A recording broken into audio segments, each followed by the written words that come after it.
on your home for Edmonson County High School football. Only on EdmonsonVoice.com. And now, here's Scott and Granville.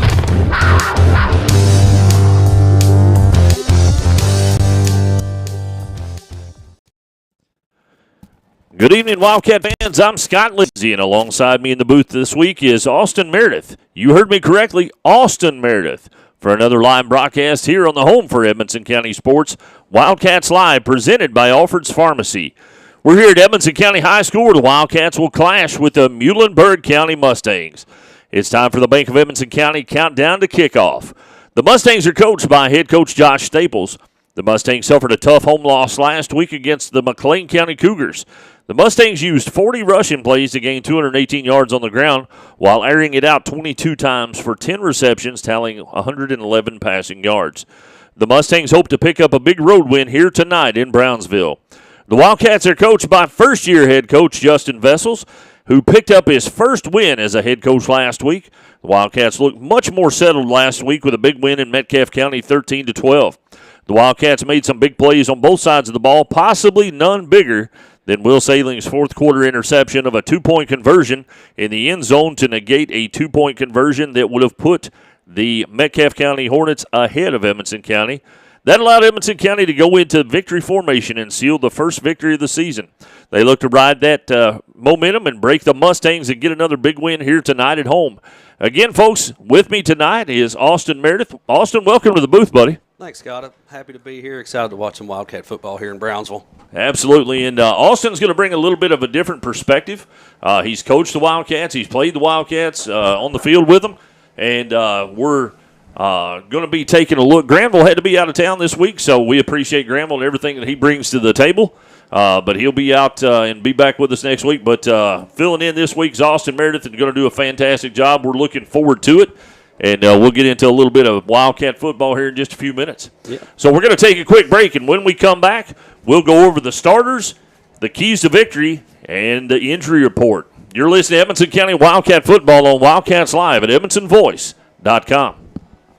For nearly 100 years, Bank of Edmonson County has been a place to find friends helping friends. It's still locally owned and operated with a complete line of deposit and loan products, and with mobile banking with deposit capture, helping our friends has never been easier. Bank of Edmonson County, you're our first priority. Equal housing lender, member FDIC. A-Plus Family Healthcare is now in Edmonson County Schools, bringing hometown healthcare to our students with A-Plus Kid Care. Keeping our kids healthy gives them the best opportunity to learn and grow while staying at school. We utilize telehealth technology that allows parents to join their child's visit remotely. A-Plus Kid Care is hassle-free, allowing care for your child without having to leave work or schedule appointments. A-Plus Family Healthcare, care is what we Alfred's Pharmacy brings you the latest technology with decades of experience right here in Edmonson County. Locally owned and operated, Alfred's provides fast, friendly service with the care that you deserve. Whether you need personalized help, a vaccine, or just a simple refill, call 270-597-1044 or visit alfredsrx.com for more. Save time, save money, it's that simple at Alfred's Pharmacy. Will make the difference. A friend that's always there at Bank of Edmonson County. You're our first priority. Bank of Edmonson County is your locally owned and operated community bank serving the area since 1925. You'll find modern technology like mobile banking through our app and internet banking with bill pay, but can still expect old-fashioned personal service you can trust. At Bank of Edmonson County, our employees are our most valuable asset, and our customers will always be our first priority. Good luck to the Wildcats and Lady Cats this season. Come see us in Brownsville, Bowling Green, or Smiths Grove. Our people make the difference. A friend that's always there at Bank of Edmonson County. You're our first priority. Member FDIC, equal housing lender. A-Plus Family Healthcare is now in Edmonson County Schools, bringing hometown healthcare to our students with A-Plus Kid Care. Keeping our kids healthy gives them the best opportunity to learn and grow while staying at school. We utilize telehealth technology that allows parents to join their child's visit remotely. A-Plus Kid Care is hassle-free, allowing care for your child without having to leave work or schedule appointments. A-Plus Family Healthcare. Care is what we Welcome back to the Bank of Edmonson County Countdown to Kickoff on Wildcats Live here on EdmontonVoice.com, presented by Alfred's Pharmacy. And tonight's injury report is sponsored by McReynolds Physical Therapy. And Austin, I know we still have some of the same ones out that we had last week. I know Jake, coach, is still out, but I don't have anybody else to add to the injury list. Do you know of any? Not that I know of, and that's always a good thing. That is a good thing. Going into, we were talking earlier prior to going on the air, this is a very winnable game for Edmonson County here at home in Coach Vessel's first home game as head coach. The Mustangs come in 0-2. They have been playing pretty good ball, but you can tell that there's some opportunities for Edmonson County to make some big plays this week. So we were sitting up here looking at what they were practicing down on the field going into tonight and what they were looking at. So talk about some of the different offensive schemes that you saw and what we can do against those schemes to try to capitalize on some big plays. Yeah, from what we saw, it looked like they were trying to run what's a flex bone offense, which, flex bone's all about misdirection, lots of fake handoffs. It's all really about your defense, really keying on their positions, on their keys, doing what they're supposed to do. And trust your buddies to make their play. You make yours, let them make theirs. Right, and that's what we talked about when we were discussing all of this. To run a defense against this offense, you really need to be disciplined and know what your roles are. Absolutely. And be able to stay in your lane, so to speak, out there. Mm-hmm. We talk about lanes when we're talking about kickoff returns and stuff like that and kickoffs. But it's also important when you're talking about defense. Everybody has an assignment on the defense, and with this kind of misdirection going on, you have to trust the people around you to be able to make their assignments, and therefore you have your responsibilities and take care of your assignment, and hopefully we can do that tonight and be successful. So out on the field, they're starting to gather around. We're about 6 minutes away from the beginning of the game. A little bit of rain earlier here, Austin, and that'll fold into our keys here in just a second. But we want to remind everybody tonight's first half sponsor is brought to you by A-Plus Family Healthcare here in Brownsville. And let's go ahead and go into the keys to victory here, Austin. And we'll talk about them. They're brought to you tonight by Keppel Auction Realty and HK Construction. All right, so keys to victory for tonight for the Wildcats. Continue to move the ball on the offensive side. Looked like we had much better execution last week than we did from week one. That's always a big key. Keep the defense off the field, let them be fresh. Good, long, sustained drives by our offense, ending with some points somehow. 2, we got defense must remember their responsibilities and play within themselves, kind of what we touched on earlier, especially against a flex bone offense like Muhlenberg likes to run. Mm-hmm. Do your job, trust your buddies to do their job. And then special teams could play a big role tonight. We must win the battle of field position. That's always, a big thing. If we can give them a long field and give us a short field, that's always a big key for us. Yeah, and I think that's 3 big keys coming in tonight. We talked about another one that happened just a little bit ago. The rains came in a little bit. Yes, it did. It rained really hard here for a while. So ball security, that's going to be a big deal. Don't give them any extra possessions that they don't already have. So we protect the football. Yeah, and we talk about special teams, and one of the big things with special teams is you never want to put the other offense in a short field position. So that's going to be key for us tonight as well, I think, in moving in and trying to get this game taken care of. But I honestly feel really good about what I saw last week. I know they've had some really good practices this week. Coach Vessel's come in, put a completely new offense in, and sometimes it takes a little bit to settle in with that. But you and I, talked prior to and enjoying everything that we're seeing. But Coach Vessels is pretty intelligent when it comes to offensive schemes and getting the most out of the players. Yeah, Coach Vessels is awesome. He coached me all 4 years I played, and I coached with him for many years. A great X's and O's football coach. I have a lot of confidence in what he can do with our team. Absolutely. We're going to take another quick break, folks, and when we come back, we'll try to get ready here for the beginning of the game. You're listening to Edmonson County Wildcat Football on Wildcats Live at EdmonsonVoice.com. BankofEdmonsonCounty.com. For nearly 100 years, Bank of Edmonson County has been a place to find friends helping friends. It's still locally owned and operated with a complete line of deposit and loan products, and with mobile banking with deposit capture, helping our friends has never been easier. Bank of Edmonson County, you're our first priority. Equal housing lender, member FDIC.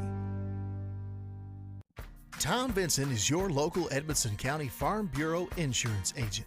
As your local agent, Tom is proud to serve the Edmonson County community and take care of all your insurance needs with prompt service and personal attention. That's what being Kentucky's insurance company is all about. Kentucky Farm Bureau offers home, auto, life insurance, and more. Contact Tom today for a free quote.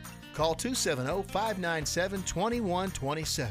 Tom Benson, your Edmonson County, Kentucky Farm Bureau agent. When it comes to auctions and realty, you can't beat the team of Alan Keppel and Shauna Gravel from Keller Williams. With over 20 years of combined experience, they have you covered in all things real estate. Whether you're buying or selling homes, farms, commercial property, or if you need auction services, Alan and Shauna can both handle your needs for the price of one. Call 270-791-2288 or 270-246-1329. Alan Keppel and Shauna Gravel, two great realtors that make one great team.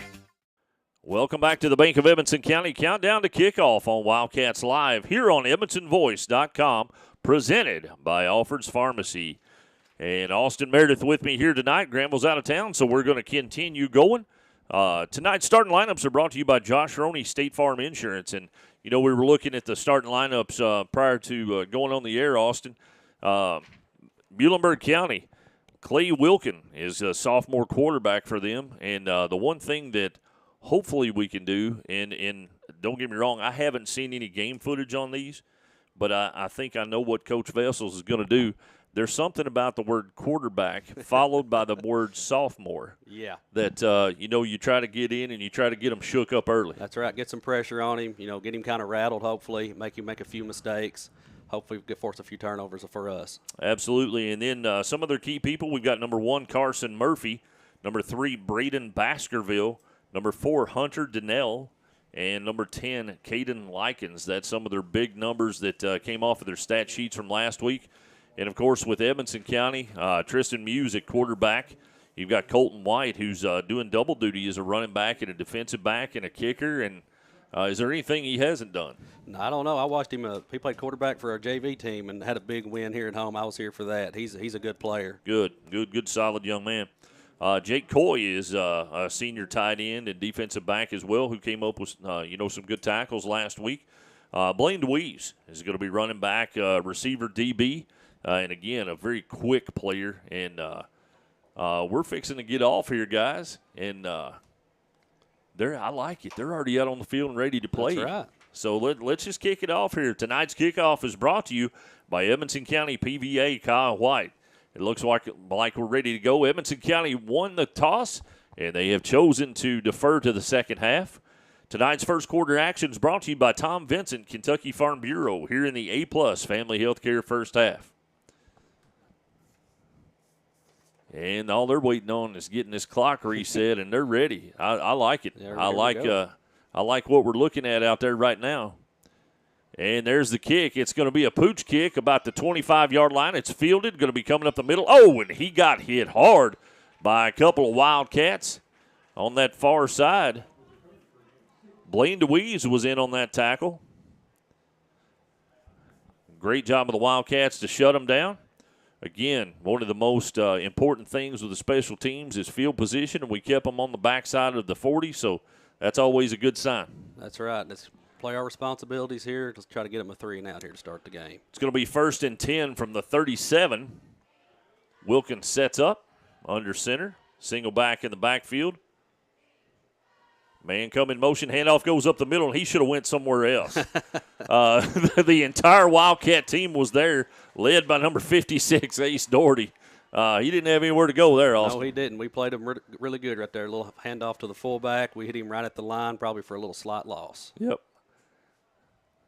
That's only the second play, and they've got it 3rd down. There we go. They switched it back. I liked it, 3rd and 10, but Here we go. Wilkin up under center. Man comes in motion. Hand off up the middle again, and he's going to be taken down again. And that's Coy that we just talked about in on that tackle, along with number 58 for the Wildcats. That's Mr. Aiden Melvin. Very short gain, possibly one.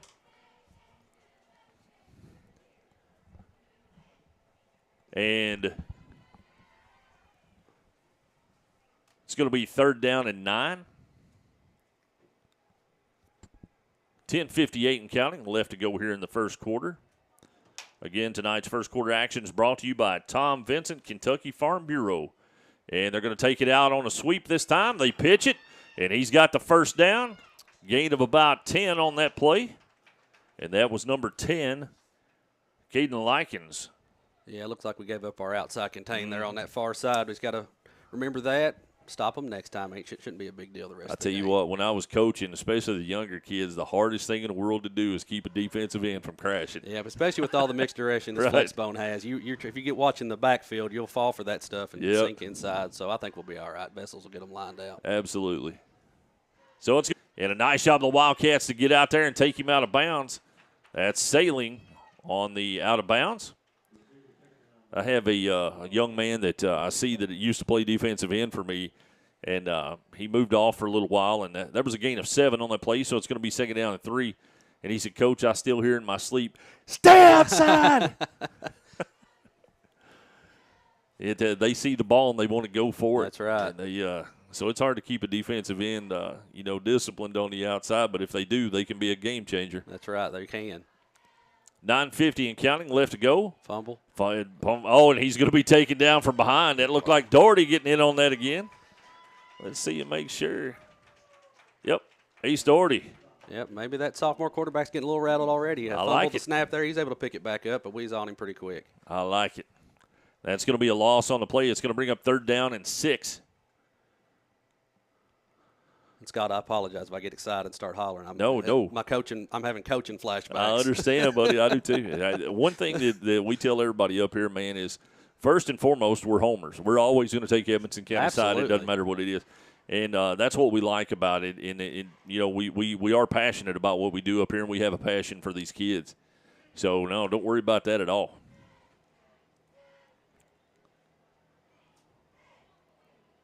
Just don't get mad like some of our coaches used to. Dropping back, going to take it around the end. And we gave up the containment on the outside. We took the quarterback out of the option play. But that was a big gain, and that's going to be enough for a 1st down. Yeah, that's 2 big plays that they've had off the pitch option, the last option in the option offense. So we just need to get that guy to key on that pitch guy and stay on him and trust your buddies to tackle the quarterback. Or hit the quarterback hard enough that he's shaky with the next pitch. That's right. 8:40 and counting. Wildcats coming up with some good stops on defense, but they've given away some yardage on a couple of pitches to the outside. We'll see if we can get that corrected. Looking up under center.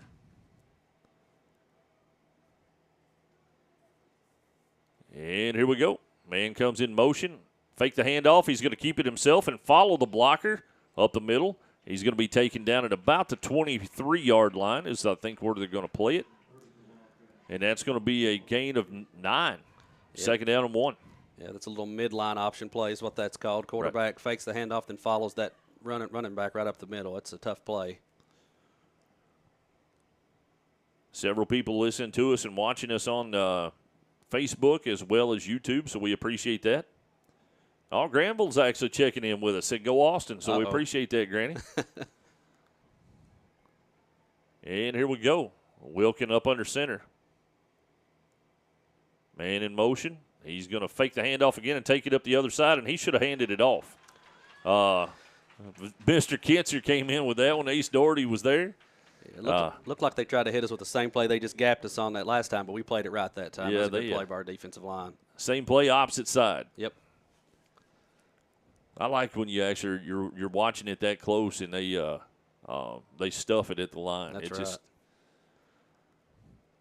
Just 7-10 and counting left to go here in the first quarter. Defensive line needs to watch a football here, not jump off sides on this short yardage. Yep.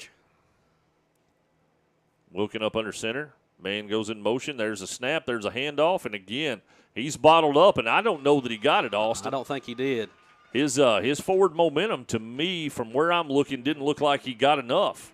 But we'll see. They've got marked at 4th down and a little bit of a loss on that side. So it's 4th and a half a yard. Yeah, big play by our defense right there. Need to watch the football. And I'm not going to lie, Scott, if I was Muhlenberg, I'd probably try to pitch it again. Yeah, or do a hard count, see if I could draw them off sides right now. But, yeah, if that pitch is working, I just hope we got somebody out there that's gonna hang out there with it. Wilkin up under center. And there it goes. He's going to keep it. There's Bad the pitch. pitch. It's a bad pitch. Get on it. And the Wildcats are on it. What'd we say, Scott? That's it. A little bit shaky. Number 30 for the Wildcats comes up with that one. If I'm not mistaken, and it is, it's Aiden Seabolt. Turnover. That's what we needed. Little bend but don't break defense on that first That's drive. it. And get him a little shaky. I like it. He was a little hesitant with that pitch, and was. that cost him. That cost him. Hopefully he's hesitant the rest of the game. I like it. Again, folks, tonight's first quarter action is brought to you by Tom Vincent, Kentucky Farm Bureau here in the A-Plus Family Healthcare first half. Let's see what we can come out here with on offense. We've been bragging on Vessels. Let's bust one out right here the first play of the game. Muse is going to come out, go up under center. Swihart and White in the backfield. He's going to pitch and roll to the other side. He's got some room, makes a nice move to the middle, and he's going to take it forward for a gain of about 9 on the play. It could be 10, depending on where they spot it. And they're going to give him the first down. So that's a Lake Forest recruiting Wildcat first down, gain of 10 yards. Big play there by our quarterback. I love that. Come out right off the bat. That's right. Yeah, that's a big play by our quarterback. You know, if you got a quarterback that can run well, that's just another weapon you have and another thing the defense has to look for. 5:50 and counting here in the first quarter. Wildcats on offense and on the move. White and Swihart in the backfield. Muse up under center. Handoff's going to go to White going up the right side. He got hit at the line of scrimmage, pushes forward a little bit. I think he got some pretty good yards there. Austin, from this side, looks like it's going to be, they're going to give him 5. Second down and 5. If you get 5 yards of play every play, Scott, that's I good can for the take offense. it. Yes, sir. That's pretty good odds.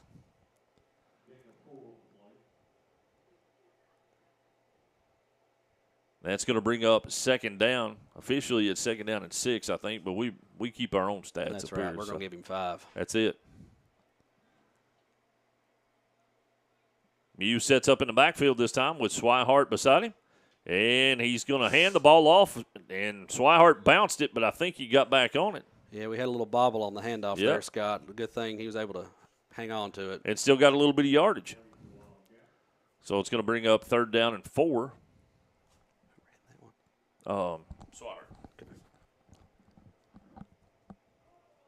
Waiting for the play from the sideline.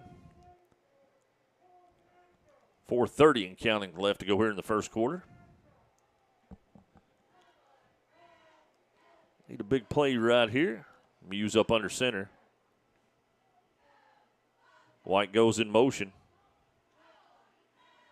And looks like the Wildcats are going to call a timeout. Yeah, we tried to hit him with a hard count on there, but they didn't fall for it that time. Yeah, we'll keep it right here for right now. Got some people checking in with us. We appreciate it. Tina Marie's checking in. Brian Alexander's watching. Teresa Cook. Tony Collins, my buddy. Brian and Heather Browning. Melanie Morris Wright's watching. Todd Booth, another coach that I used to have when I was younger. Kim Skaggs Madison. Sue Sanders. Nathaniel Lamar is checking in with us. We know Nathaniel pretty well. That's right. Yeah, I coached him for a while. Yeah, Coach Bart Weaver is watching with us. We appreciate that. Florence Meredith. Her and Chris, of course, check in with us a lot. Kevin and Donna Ray's watching us, and Tony King. He said the King is checking in. So we appreciate that. And it's looking like the weather is going to be real nice tonight since we got that shower. It's going to cool it down just a little bit, but not terrible. And it's no more rain out here, hopefully, so I don't see any more coming in. No, it looks like it's going to be clear. I think we'll be fine for the rest of the evening. It'll be a good night for some football. Yep. Dave Salzman checking in. Terry Sanders is watching. I saw Terry earlier over at the Edmonson County Lions Club Fair, And tonight they've got the rodeo, and when I left over there, it was wall to wall, buddy, and it looked like a good show coming. Muse up under center. White goes in motion, and they fake the pitch and hand it off up the middle. That's number 28 for the Wildcats. It looked like a little bit of a scrum there, but that's Garrett Lyons on the carry, and it's going to be 4th down and about a half yard, Austin. I know what I do. I do too. I like it when I think I would have done something and then they go out there and do it and execute it. I like it. The key is to just never say what you're thinking. That's it. You just wait till after the play and say, that's exactly what I thought. That's right. You can be right every time if you just don't say it out loud. Oh, there he is. And that's exactly what I'd have done. That's what I was thinking too. Nobody's going to believe us, but that's what we think. Up to the right side, and he's going to gain about 4 on the play. So that's going to be enough for a Lake Forest recruiting Wildcat first down. Quarterback keeper off the center's right hip for Muse. Great job on the run, and it's enough for a first down. Yeah, when you're that short, that you just pick a side, and you try to pick the weak side, of course. But yeah. Of course, the look of the Muhlenberg line up there, there's not really a weak side. We just got to hit gaps. Muse up under center. I formation. He's going to hand the ball off going up to the left side. He got tugged down, but looky there. Breaks a tackle, moves forward. And that's going to be Lyons again. Or is that Swihart? I believe it's Swihart. Number 88, yep. Nice job by Swihart. They're going to give him 4 yards on the play, 2nd down and 6. 2:45 and counting left to go here in the first quarter. Again, tonight's first quarter action is brought to you by Tom Vincent, Kentucky Farm Bureau, here in the A-Plus Family Healthcare first half. Yeah, Scott, I'm liking what our offensive line's doing right now. We seem to be getting a pretty good push on their defensive line. I haven't seen any white shirts in the backfield, which is always a good thing. Yes, it is.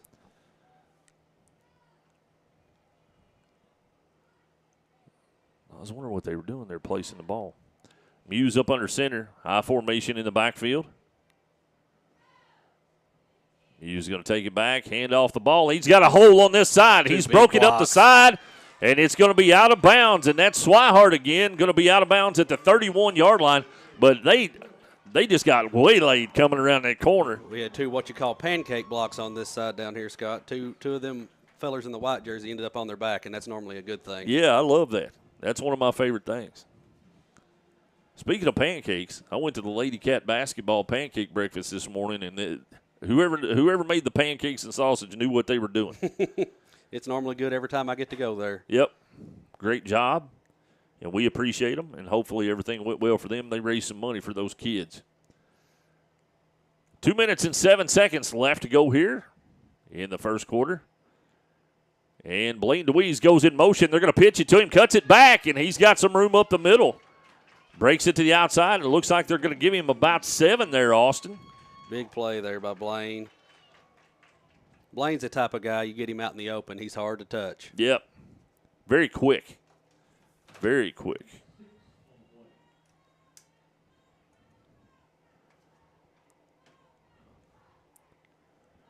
One minute and 40 seconds. And counting. They break the. We got Muse up under center here. Yep. Hand off to the left as Swihart looks like. Oh, bounces he's going to outside. cut. He's across the 20 down to the 16-yard line, and that's going to be enough for another Lake Forest recruiting Wildcat first down. 1:18 left to go here in the first quarter.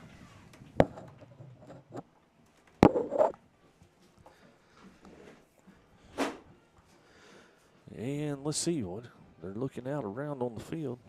They haven't moved anything yet. Was there a penalty that we didn't see? Yep, they're going to give a holding penalty against the Wildcats. Going to back them up. I didn't see it before we started working on our technical stuff. Yeah, I didn't either. We've had a pretty disciplined drive so far. Let's not let that one penalty ruin it for us. So it's going to be 2nd down and 11 instead of first down for the Wildcats. 1:18 left to go in the first quarter. No score. I think we'll change it in about 4 plays here, though, Austin. I believe so too, Scott. Yep. We're doing some pretty good things on the offensive side of the ball right now. I like what I'm seeing, especially up front. Yeah. That's the key to any game is controlling the line of scrimmage, and they seem to be doing a good job with that right now. Muse up under center, I formation in the backfield. And he's going to fake it. He's rolling out. Nice job by Muse. It's really close to the first down, Scott. There's another flag back here, though. That's what I was waiting on.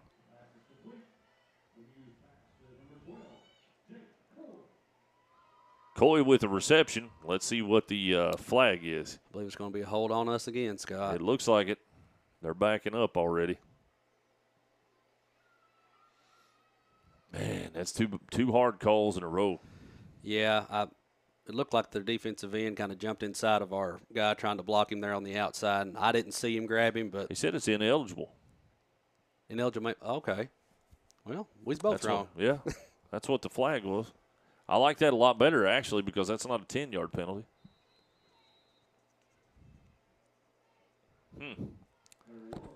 Very interesting. Mm-hmm. 35 seconds left to go here in the first quarter. That's 2 big plays we've had called back. We just need to keep doing what we're doing. Be we pretty got to disciplined here. Clean that up. So it's still going to be second down, but it's going to be second down and 16. Muse sets up in shotgun. There's a snap. It's bobbled, and he didn't have any choice. Just pick it up, and wasn't a whole lot he could do with that one. It hit the ground, but it kind of self-imploding here at the end of the first quarter. But at the end of the first quarter, it's the Mustangs nothing, Edmonson County nothing. You're listening to Edmonson County Wildcat football on Wildcats Live at EdmonsonVoice.com.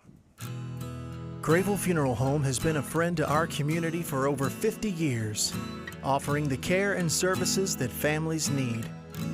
They're a full-service funeral home that offers cremation and pre-need counseling. Call 270-597-2149. Visit their Facebook page for more and stop by their facility at 537 North Main Street in Brownsville. Grayville Funeral Home, dedicated to those we serve. Tom Vinson is your local Edmonson County Farm Bureau insurance agent. As your local agent, Tom is proud to serve the Edmonson County community and take care of all your insurance needs with prompt service and personal attention. That's what being Kentucky's insurance company is all about.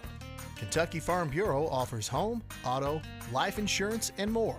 Contact Tom today for a free quote. Call 270-597-2127. Tom Vinson, your Edmonson County, Kentucky Farm Bureau agent. Welcome back to Wildcats Live on EdmonsonVoice.com. First half action of Wildcats Live is brought to you by A-Plus Family Healthcare here in the Grayville Funeral Home second quarter. And we kind of ended that one a little bit flat there with a couple of penalties and a dropped snap. It's going to be 3rd and 22 according to what they've got on the board. Yeah, I mean, that's a pretty rough ending to the first quarter, but, I mean, every offensive play we're gaining positive yards, Scott. Right. So if we can just be disciplined and not get the penalties, you control and protect the football, I think we're going to be just fine in the long run. Yeah, and that last snap there might have been a product of the moisture on the grass that we were talking about earlier. Yeah, it looked like the snap was good. It just, wet football, it's sometimes hard to hang on to. Yep.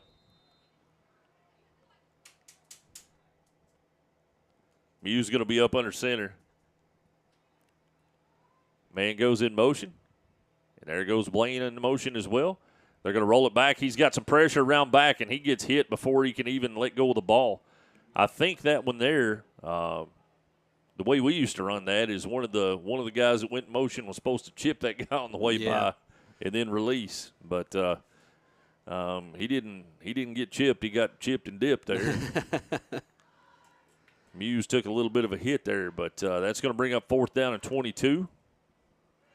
Tell you what, I believe it's White's our punter as well. Yeah. He's got a leg on him. He's pretty accurate with it. So if we can get them pinned down here on a pretty long football field, I feel good about our defense. Yep. White on to punt.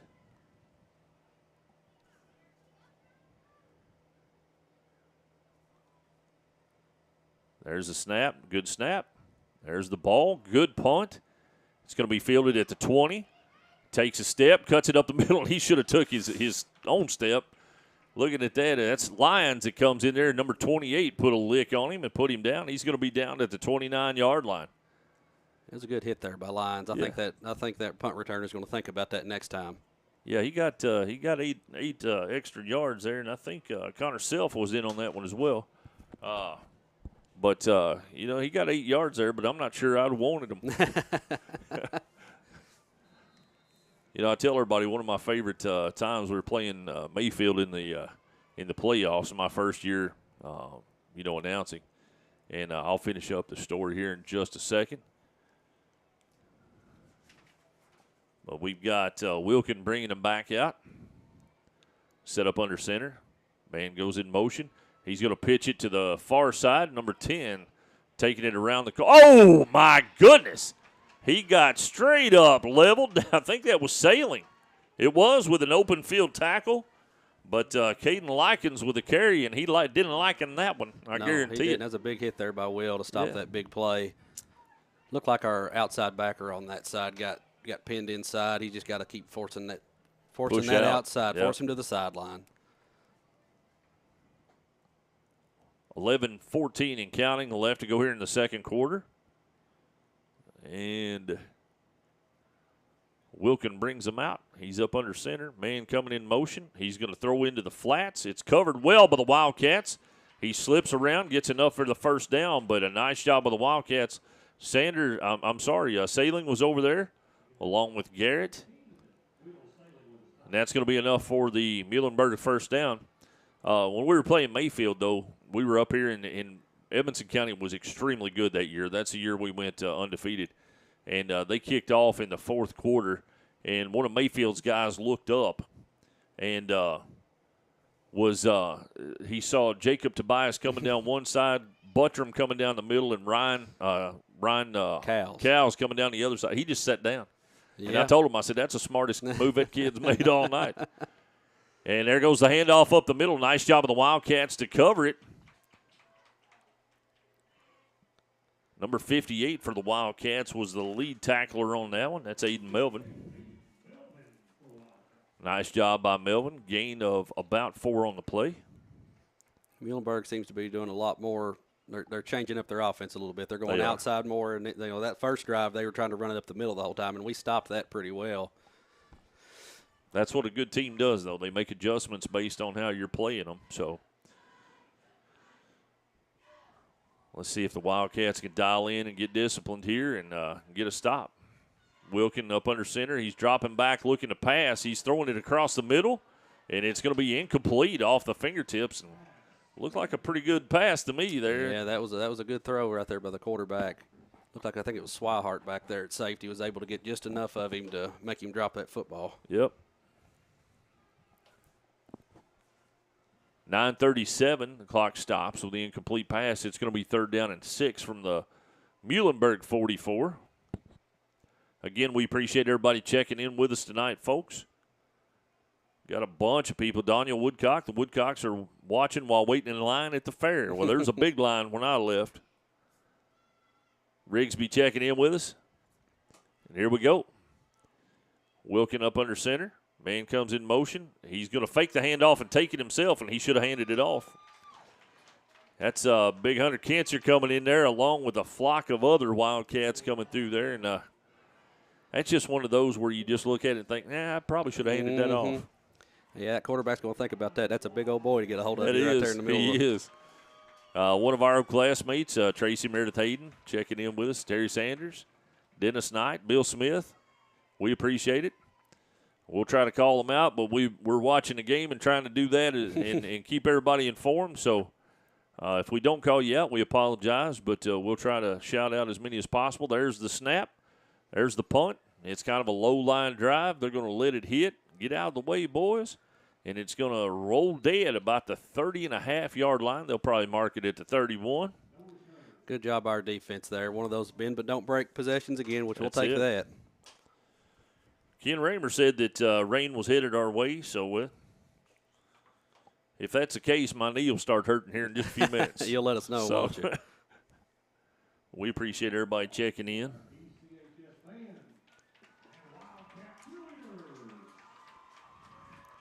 Brandon Prunty on the mic for us tonight, doing the in-stadium announcing. Sounds like a true professional over there to me, Scott. Yeah, he does. He's very excited. Got me excited over here. While we got a little bit of a break, folks, again, the Edmonson County Lions Club Fair will be there is a rodeo tonight, and it looks like it's first class. Tomorrow night will be the last night, and everybody's favorite, the Demolition Derby. So everybody come out, get there early, because it'll be busy. Muse sets up in shotgun formation, dropping back, looking to pass. He's got it in the air and just overthrows Coy across the middle. He kind of looks like his brother when he rolls out like that. I coached here for 11 years, Scott, and there was never one season where I didn't have a Coy on the football team. There's a few of them. I like that play there, though. Try to hit a shot after getting the ball. I mean, that was it was an open pass, just overthrew him just a little bit. Yep. I wouldn't mind seeing that come back, though. We'll come back to that play. Muse up under center. There's a snap. They're going to pitch it coming up the right side. He cuts it back. Nice job by Blaine DeWeese to cut it back. And he gets some nice yardage on the play. Looks like about 6 there. Good run there by Blaine. Yeah, nice hard run. He's fast. He is. I like how, he didn't dance. He got out here and made one solid cut back and then just got vertical up the field. And that's one of the things that I think Coach Vessels has been working on, because we talked about it in the first game. We didn't hit the line very hard sometimes. We kind of tried to find a hole and dance around a little bit. And, even though you're not moving forward, they're coming at you at fast speed. So you've got to hit it pretty quick. But they've made some adjustments and done a great job the last couple of weeks. And they fake the pitch. They're going to hand it off to Lyons, going up the right side, cuts it back to the middle. He's up over the 50 to the 49, and that's going to be a 13, 15-yard run for Lyons. And another Lake Forest recruiting Wildcat first down. That was a nice hard run right there. Yes, it was. We hit him with that toss, but to Blaine, the first play, got 6 yards. We faked the toss, handed it to the backside of the lines there, and he got us 15. That's some good play calling there by Coach Vessels. I like it. I like it when they keep me off balance.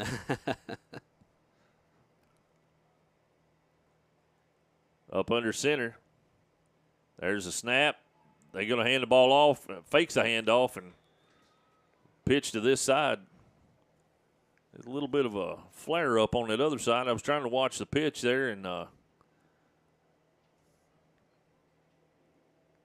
incomplete. It's going to bring up second down and 10.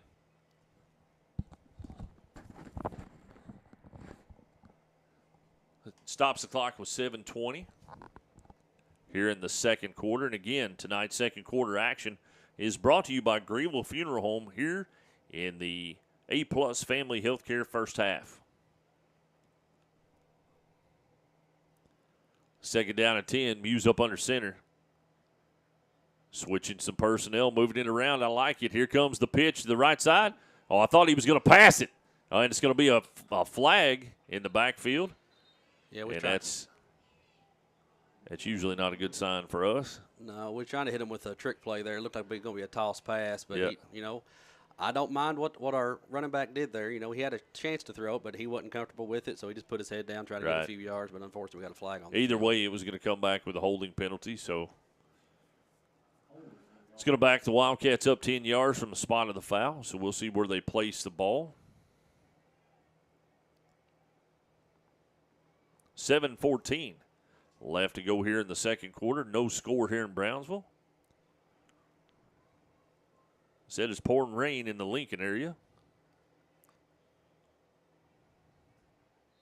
Well, I'm definitely not going to fuss about some rain right now. No, we need it. Yep, for sure.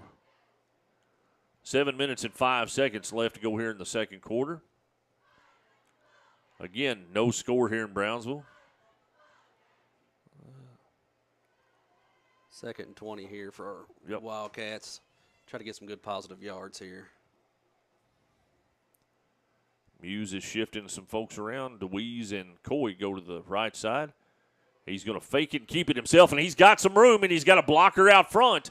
Cuts it back to the middle, and he's up to the 42-yard line. took a late hit by two Muhlenberg County Mustangs, but he's within 2 yards of the – it's going to be 3rd down and 2 from what I'm seeing right here, and it is. They're going to place it down, so that's an 18-yard run. Great job and a great run. Yeah, great run there by Muse. Yeah, he took a couple extra shots there on the ground, but he's a tough kid. One of them was a shivvy forearm to the helmet. But that's okay. He popped right up. I believe I'd pop up, too, after 18-yard run. I would, too. Yeah.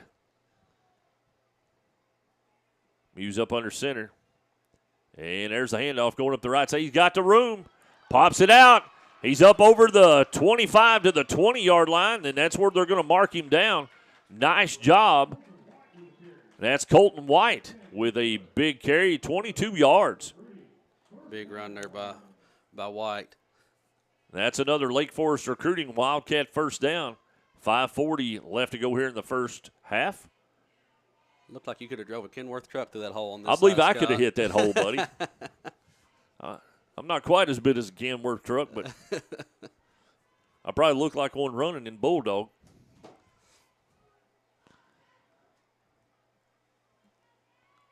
And here we go. Right up the middle. He's cut it to the outside, and another nice gain.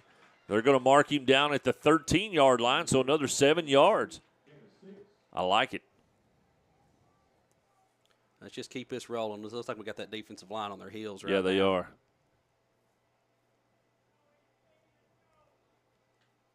I've got my headphones on and still heard Mr. Billy Duncan say, "Let's go, EC, let's go." That's one of the Wildcats' biggest fans right there. Yes, he is. It has been for many years. As long as I can remember. Yep.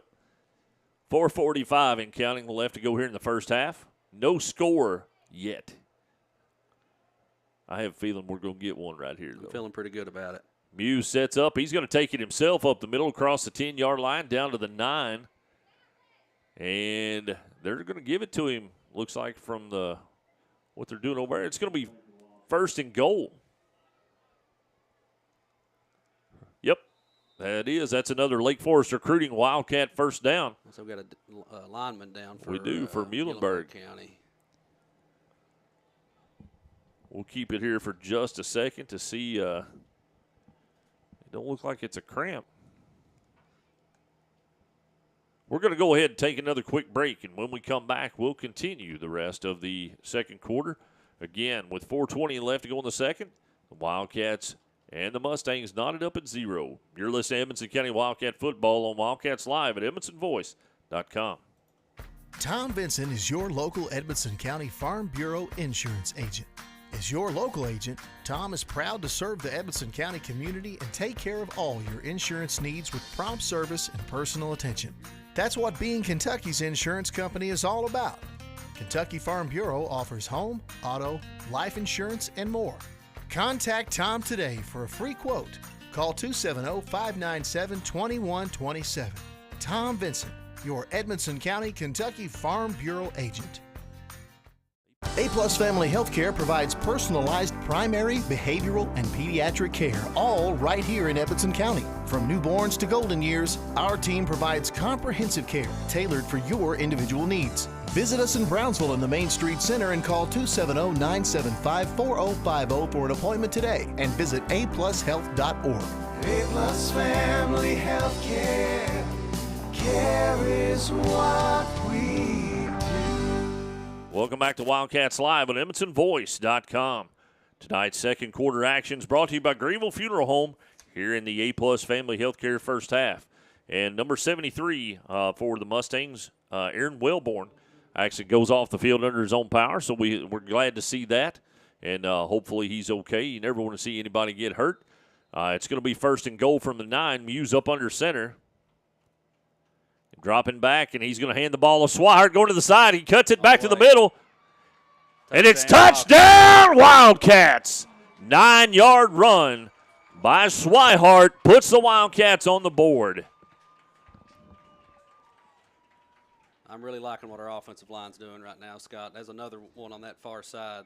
We just opened up that hole, and he was able to just pretty much walk there. He had a defender meet him right there at the goal line, but he was able to take care of it. Yeah. Austin, if you'll go ahead and do the play-by-play for this next one, I'll get our Swihart touchdown put on Twitter. All right. We got White here setting up for the extra point.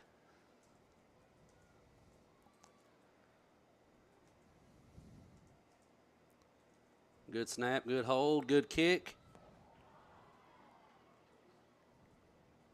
Looks, they're calling it no good. I couldn't really tell from my angle over here. It's no good is what they said from here. So with 4:09 left to go in the second quarter, the Wildcats with a 6-0 lead after a 9-yard touchdown by Swihart.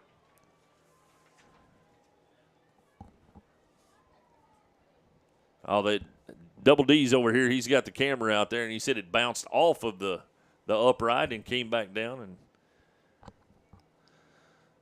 so again, folks, 4:09 left to go here in the second quarter. The Wildcats with a 6-0 lead.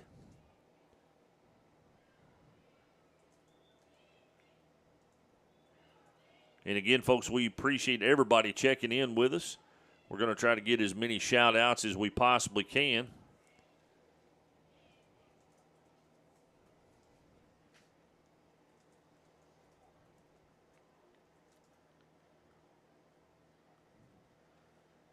There we go.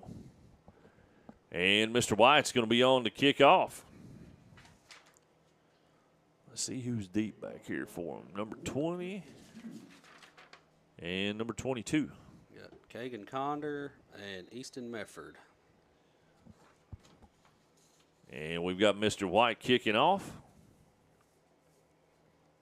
No, that's Muse kicking off. Well, and it's going to pick up and fall on it on the far side at the 25. So it's going to be 1st and 10, Mustangs from the 25. They kind of throwed it around there a little bit. Mr. Muse kicked that one off. Yeah, smart play by Muhlenberg there. You know, he kind of bobbled the kick, and so he just decided to fall on it there. Yeah, I've seen some people try to bobble a kick and pick it up while they're trying to run forward and absolutely get demolished. Yeah.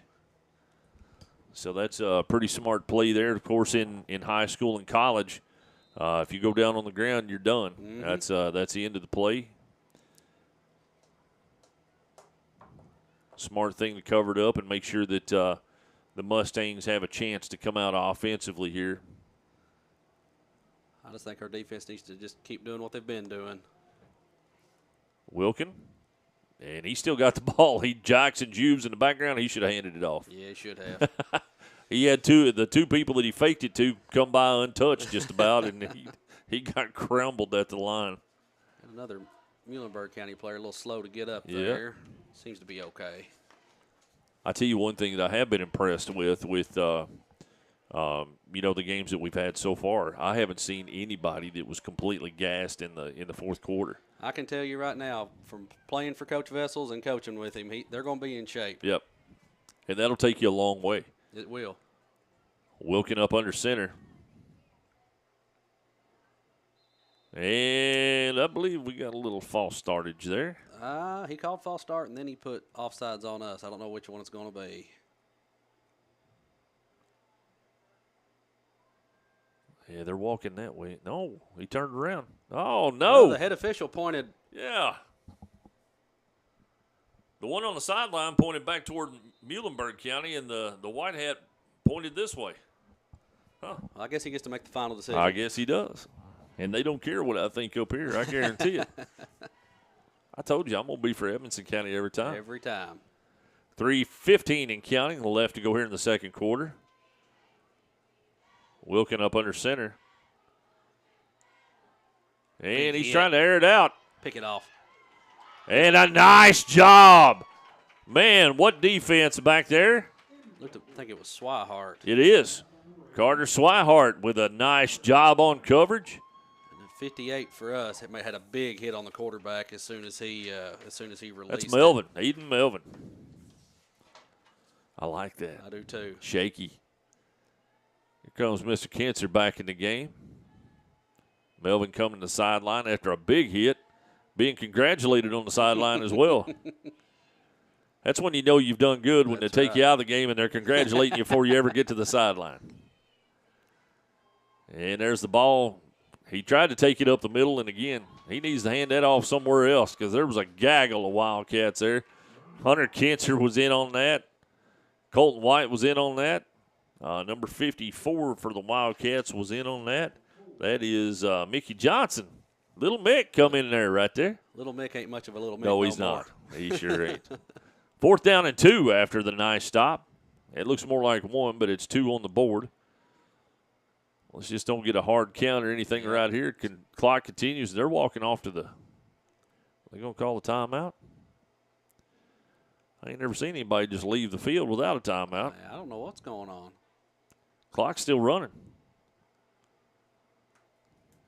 They going to take a delay of game here? Unless they got a Division I punter, I don't know why they would. I mean, it's 4th and 1. Why would you want to take a delay of game and make it 4th and 6? Yeah, your back judge counted here. It's about to be a delay of game. Yeah, I mean, it has to be. And now they call a timeout. Oh, okay. They were just trying to bleed a little clock off. I don't know that I'd have done that on a 4th and short. But I'm not coaching, so it doesn't really matter. No, we're up here, Scott. Yeah. We can second guess all we want to from up here. Still, even though they're lined up in punt formation, you can never trust them 100%. No, well, you don't know from being in the booth with me very much, but I tell Granville every week I don't trust punters. I just don't. That's a learned behavior. I mean, just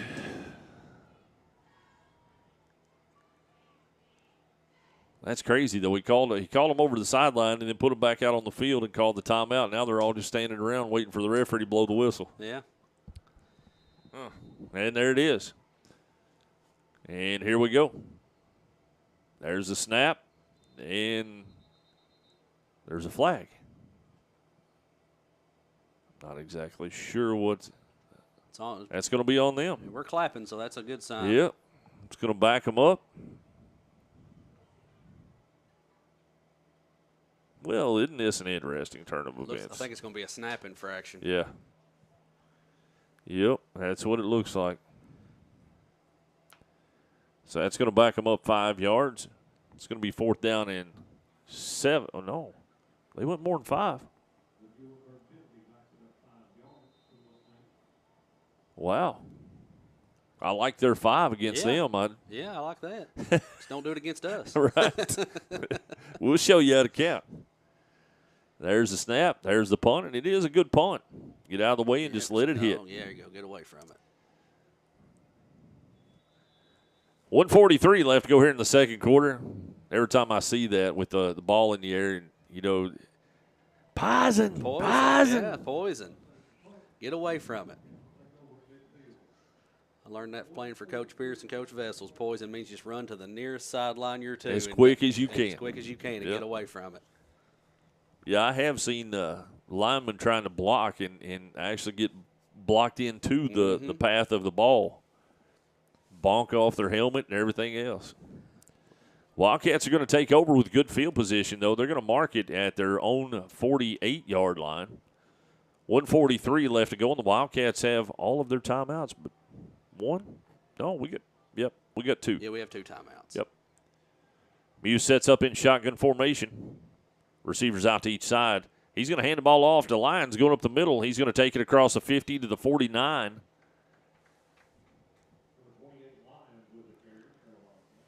Clock is ticking down. 1:30 left to go here in the second quarter.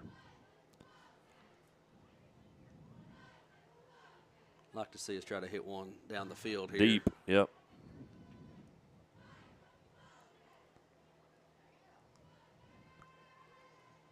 Taking a little bit of time off the clock, though. In my opinion, I'd want to hurry up a little bit. I would, too. I don't know. They may have a reason. 2nd and 7. Swihart in the backfield. There's a snap. They're going to fake it to him. No, that's Lyons. I'm sorry. Screen, and they've got Coy, and they've got blockers out front. Out of bounds. He's going down the sideline, and it's going to be out of bounds. And Coy took a big hit right at the 30, though. I think it knocked the breath out of him just a little bit.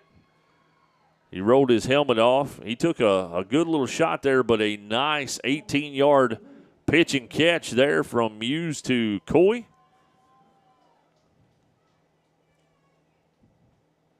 we'll keep it here for just a minute with 50 seconds flat. And the Wildcats at the 30-yard line. I like that screen pass, Scott. I do too. You know, we've been running the ball on them all night. Let them overcommit to that. One of the things that I learned as a lineman, though, if you get through the coverage is that easy, there's a reason. Oh, yeah, that's what Coach Vessels, he'd always tell me, you're not that good, Austin. Right. You're not that good. I'm not that quick and I'm not that strong. I didn't get there on my own. They're leaving you for a reason. There was plenty of reasons to leave me, but, you know, that's beside the point. We'll stay here for just a minute. Let's see if Edmonson County is going to take a timeout. I wouldn't think so. It's an official timeout right now with 50 seconds, but I hope Coy's all right down there on the sideline. We can't see anything. They're kind of gathered around him. He's still laying down over there. I can't really tell what's going on with him. Oh, he took, yeah, Darren said he took one up under the helmet, kind of caught him in the Adam's apple maybe. He's up now. Looks like he's all right. There you go. I tell you what, I've been hit like that, and ain't no worse feeling in the Not world fun. because you can't breathe, you can't. Oh, yeah, he's tough, though. Look at him walking it off.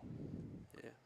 It makes those injuries a little less painful when you just had a good 18-yard Oh, game. absolutely, absolutely.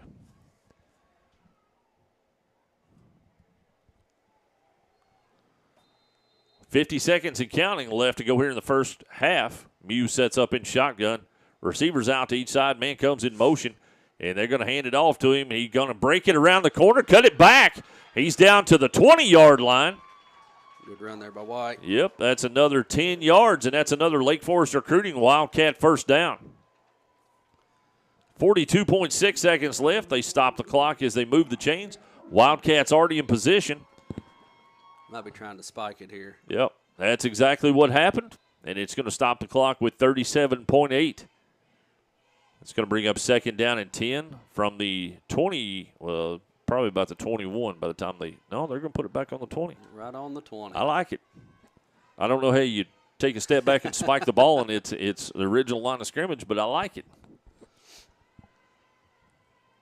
37.8 seconds left. Plenty of time with 2 timeouts here for the Wildcats. Yes, it is. So, we got trips up top now. Yes, sir. Far side trips. Muse sets up in shotgun formation. Single back in the backfield. Man coming in motion. And he's going to fake the handoff and keep it himself. Take it up. And he did a little high step in there. Takes it down to the 16-yard line. I think we need to get a timeout here, though. And we're going to keep going. Got to get the players positioned on the ground. Third down.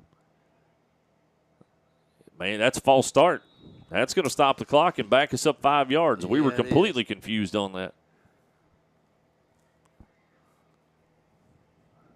Not sure what was going on there. I would have taken the timeout about 30 seconds, but maybe a reason. That's why I'm up here. That's right. Maybe they got a plan we don't know about. Yep. Well, that wouldn't shock me if they had a plan that I didn't know about. But 11.9 seconds left to go here in the second quarter. And it looks like they've taken a timeout now. Yeah, we did. Yep. So after a 5-yard penalty for a false start, we take a timeout.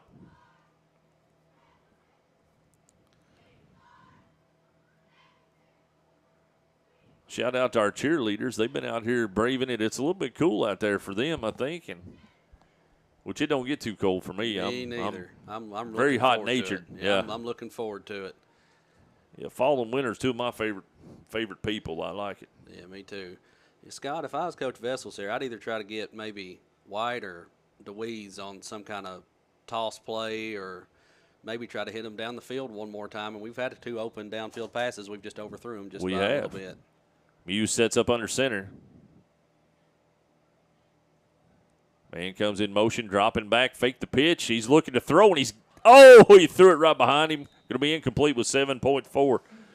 Richard Burton, I just looked down, and Richard said, is that Austin up there calling the game with you, Scott? It certainly is, sir. It sure is. Oh, Richard, he's a good one. He is. We had tried to hit a little tight end throwback on that last play, Scott. We rolled out to the right, sent the tight end across to the left side of the field. Muse just had a little bit too much pressure on him to be able to set up and get that ball there. Yeah, he had to let go early, and he kind of put it behind him. And I think if he could have took a little extra time and got it out in front of him, we had some real estate there. Yeah, he was getting open. 7.4 seconds left, and again, the Wildcats leading 6-0 here in the second quarter. And again, we talked about it ahead of time, and I'm not trying to jinx anything, but a game that we feel like was a good chance for us to win, Austin. So we just need to keep competing and keep being disciplined on defense, and run our plays and know our responsibilities here. Yeah, we've done well on both sides of the football, and I just had a couple penalties that kind of killed some drives for us. And long field goal set up here. Delay of game against Edmonson County coming out of a timeout. Going to back us up 5 yards. Wow.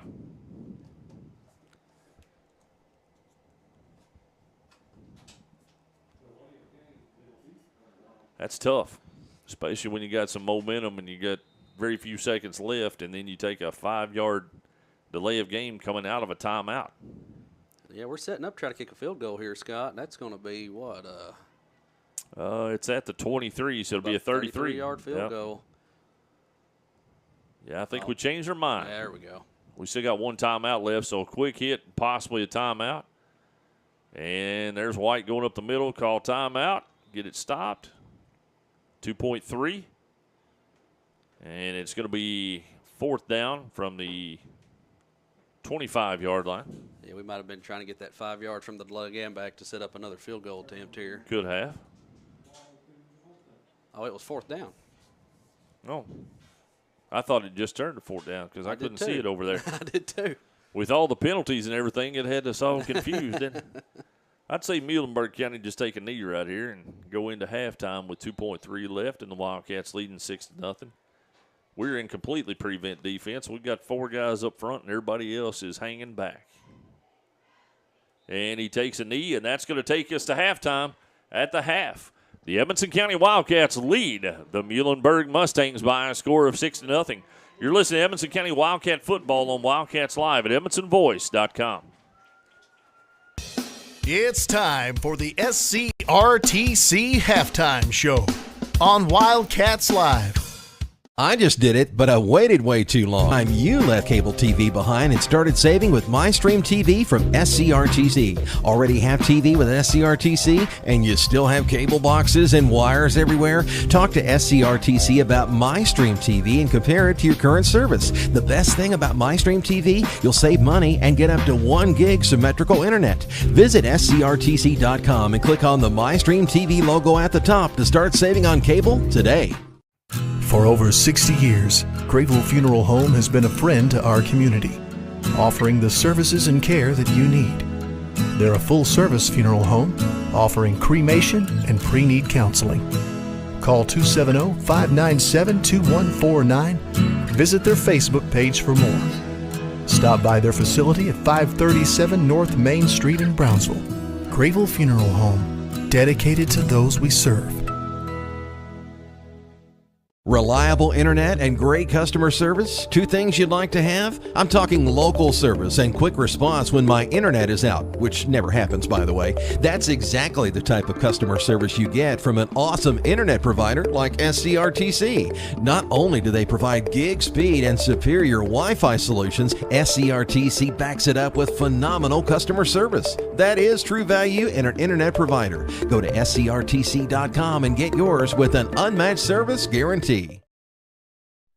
Welcome back to Wildcats Live, EdmonsonVoice.com. Tonight's halftime show is brought to you by SCRTC. At the half, the Wildcats lead the Mustangs by a score of 6-0. With a look back at our halftime stats and a recap, here's Austin Meredith. Yeah, Scott, I thought we'd done some pretty good things offensively, especially running the ball. We got Muse with 36 yards, White with 40 yards, Swihart with 33 yards and a touchdown, Lyons with 22 yards, and DeWeese with 13 yards. So, we got a lot of guys getting the football and getting a lot of upfield movement for us. Yeah, that's what I like is when you can look at the offensive stats and you've got several, because that keeps the defense guessing as well. If you go to the hole, the same person every time, they start keying in on some things. So, good job with the play calling in the first half. Of course, that's something we know Vessel's is good at. Oh, yeah. Can't wait to see what he does here, given a little bit of time and and seeing what we can do to build this team. Yeah. And that takes us down to our Student Athlete of the Week, and it's sponsored by County Clerk Kevin Alexander. This week's Student Athlete of the Week is Abigail Hogg. Abigail is a daughter of Caleb and Belinda Hogg. She is a member of golf, cheer, and softball, and currently has a 4.0 GPA, which is a little bit higher than mine. That's slightly higher than mine as well. Yeah, it's a little bit.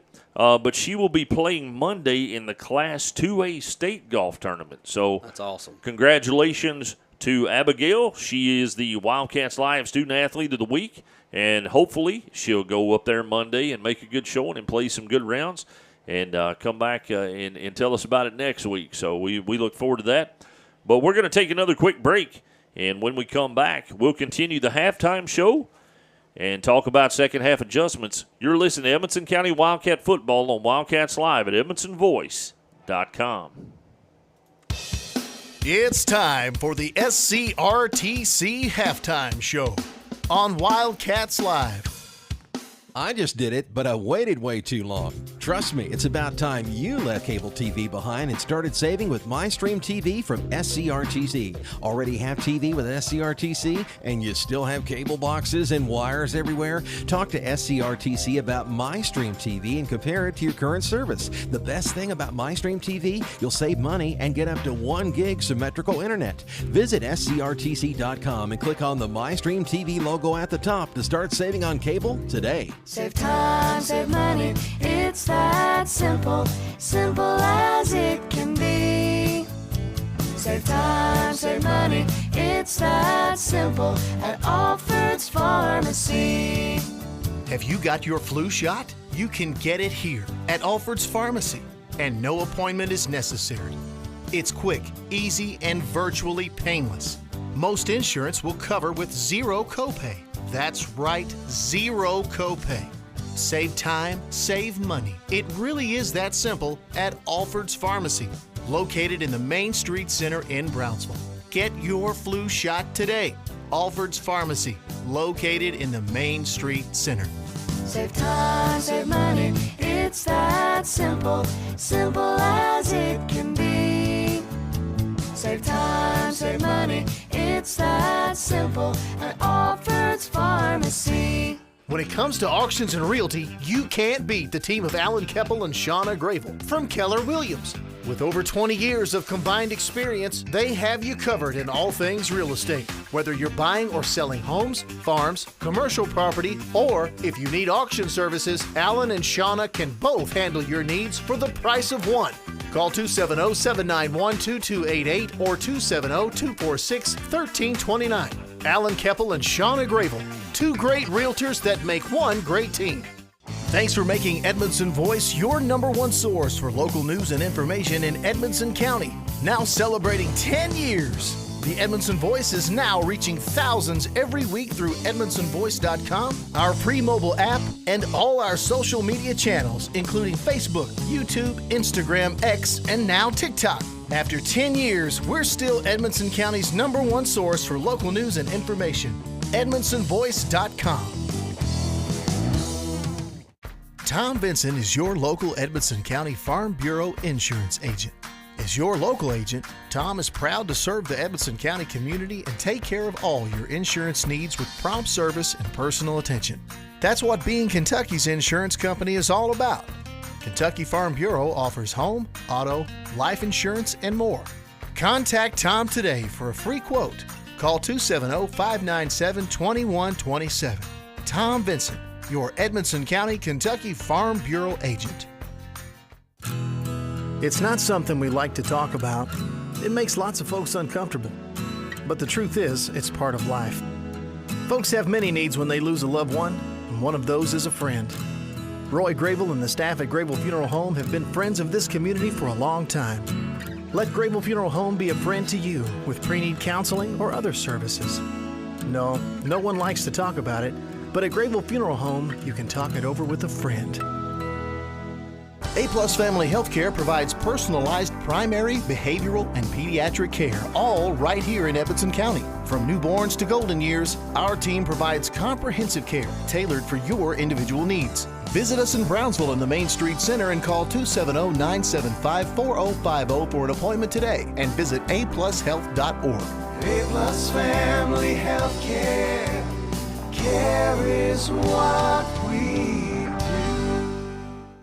Memories don't die, they live on in our hearts forever. A tombstone or marker should be as unique as the one it honors. Whether it's a simple but elegant headstone or a stately family grave tribute, Patton Brantley Monuments will work with you to create an exclusive masterpiece. We offer a large selection of monuments to honor your loved ones, available in all colors of granite and marble with all shapes and custom designs. To learn more about Patton Brantley Monuments, visit pattonfuneralhome.com.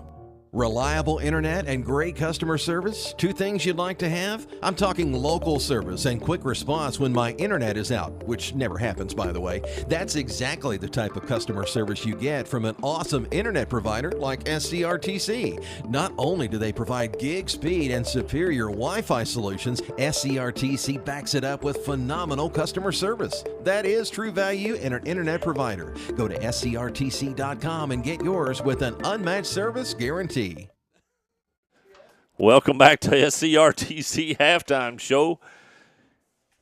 And it's myself and Austin Meredith. Those of you who have been listening and asking who that friendly voice is, that's Austin Meredith, former coach, former player, former jack of all trades out here, right? Yeah, jack of all trades, master of none, Scott. That's me. That's my saying. Yep, that's me as well. And so let's go over some second-half adjustments, and they're brought to you by CNC Firearms of Brownsville. Austin, I know you've been in the trenches with these folks, and I know that you've been a player. What do you expect to see here in the second half as far as halftime adjustments coming out of Coach Vessel's, knowing his coaching style? Well, I mean, I'm just going to say he's going to be pretty happy with how we played overall, right, except for penalties. That's going to be the big thing. You know, don't shoot yourself in the foot. Stop the penalties. And the only time they've gotten any big plays on us is when they've hit the pitch to the outside. So they're going to be preaching on the outside contain. They'll let that player make everything cut him back or push him to the sideline. Other than that, we've been playing really good football tonight. Yeah, I agree. I think they did a really solid job in the first half, and we could have done a few things a little bit better. But that's why you make adjustments at halftime, and that's why you try to get everything lined out. Joe's looking in here. That's a member of our voice staff, and he's like, "That's not Grandma." But that's why you have second half adjustments, and this is something that I talk about a lot, Austin. And maybe you could agree, maybe you disagree, but a lot of times I'll take an in-game coach that can make second half adjustments more than I will somebody that thinks that they got to follow the exact same path all the way through. Yeah, I mean, because in the long run, nothing's ever going to work out from the beginning. They're going to figure out ways to stop what you want to do, and you got to be able to adjust and fit your game to what they're doing to you. Right. And Coach Vessels, like I said, I can never speak more highly of a man that knows X's and O's of football better than him. Right. So, like I said, we've played great. A couple penalties, it's killed some drives, but we have consistently moved the ball down the field on them. Yeah.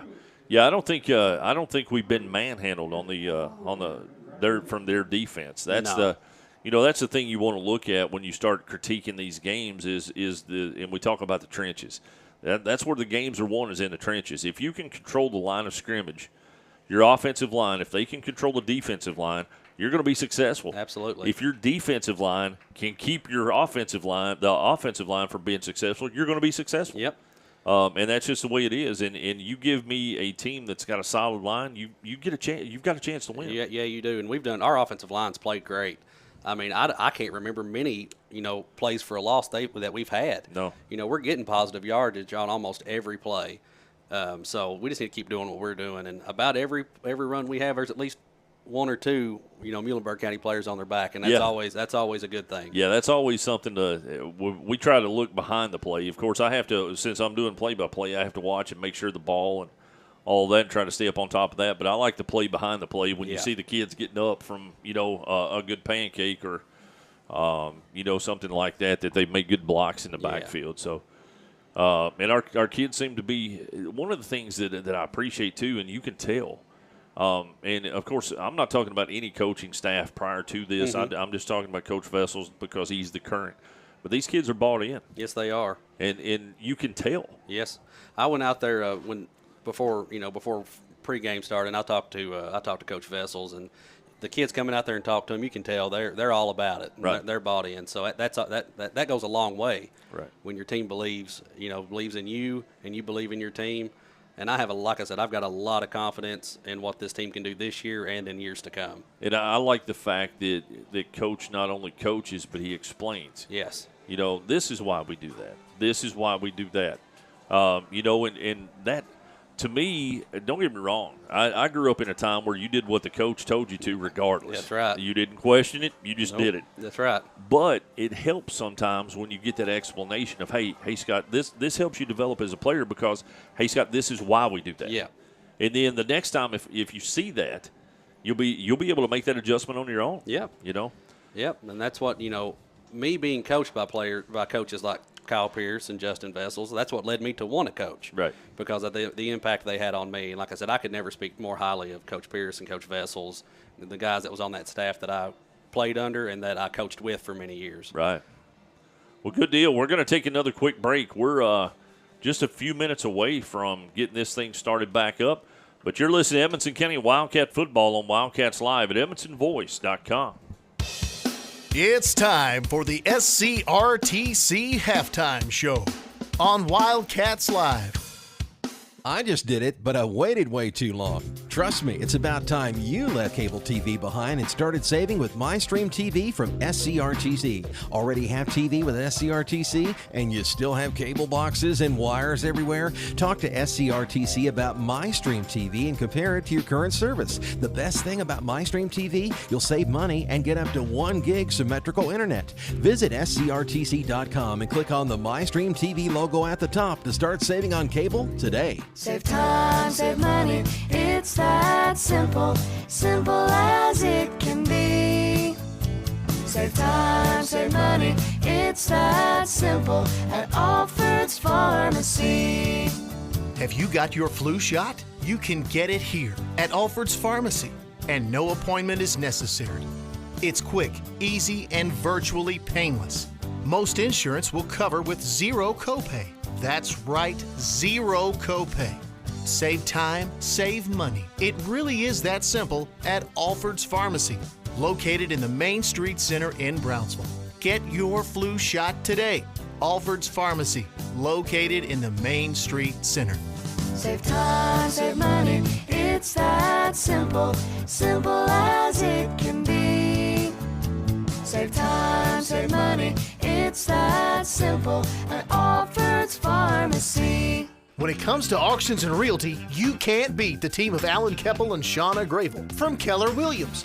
With over 20 years of combined experience, they have you covered in all things real estate. Whether you're buying or selling homes, farms, commercial property, or if you need auction services, Alan and Shauna can both handle your needs for the price of one.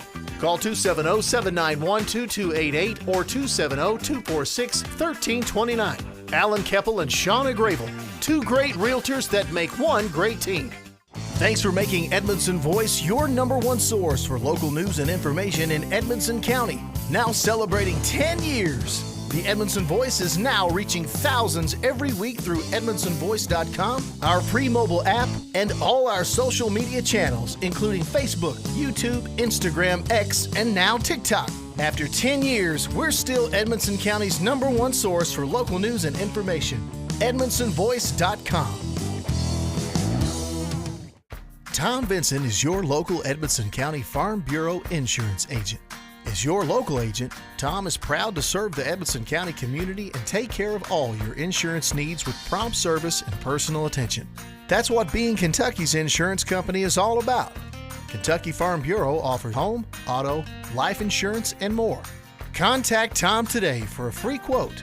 Call 270-597-2127. Tom Vinson, your Edmonson County, Kentucky Farm Bureau agent. It's not something we like to talk about. It makes lots of folks uncomfortable. But the truth is, it's part of life. Folks have many needs when they lose a loved one, and one of those is a friend. Roy Grable and the staff at Grable Funeral Home have been friends of this community for a long time. Let Grable Funeral Home be a friend to you with pre-need counseling or other services. No one likes to talk about it, but at Grable Funeral Home, you can talk it over with a friend.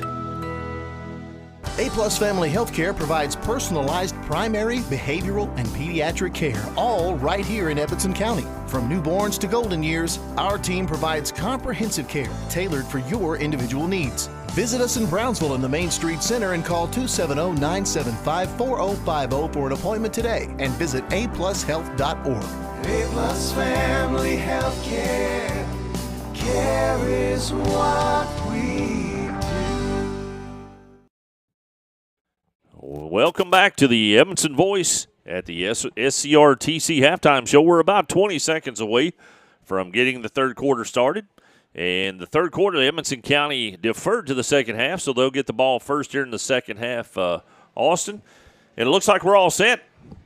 And everything is going to be brought to you by Alfred's Pharmacy here in the Patton Funeral Home second half. So the third quarter sponsor, Alfred's Pharmacy, we appreciate them, and we appreciate all of our sponsors. Patton Funeral Home is the second half sponsor.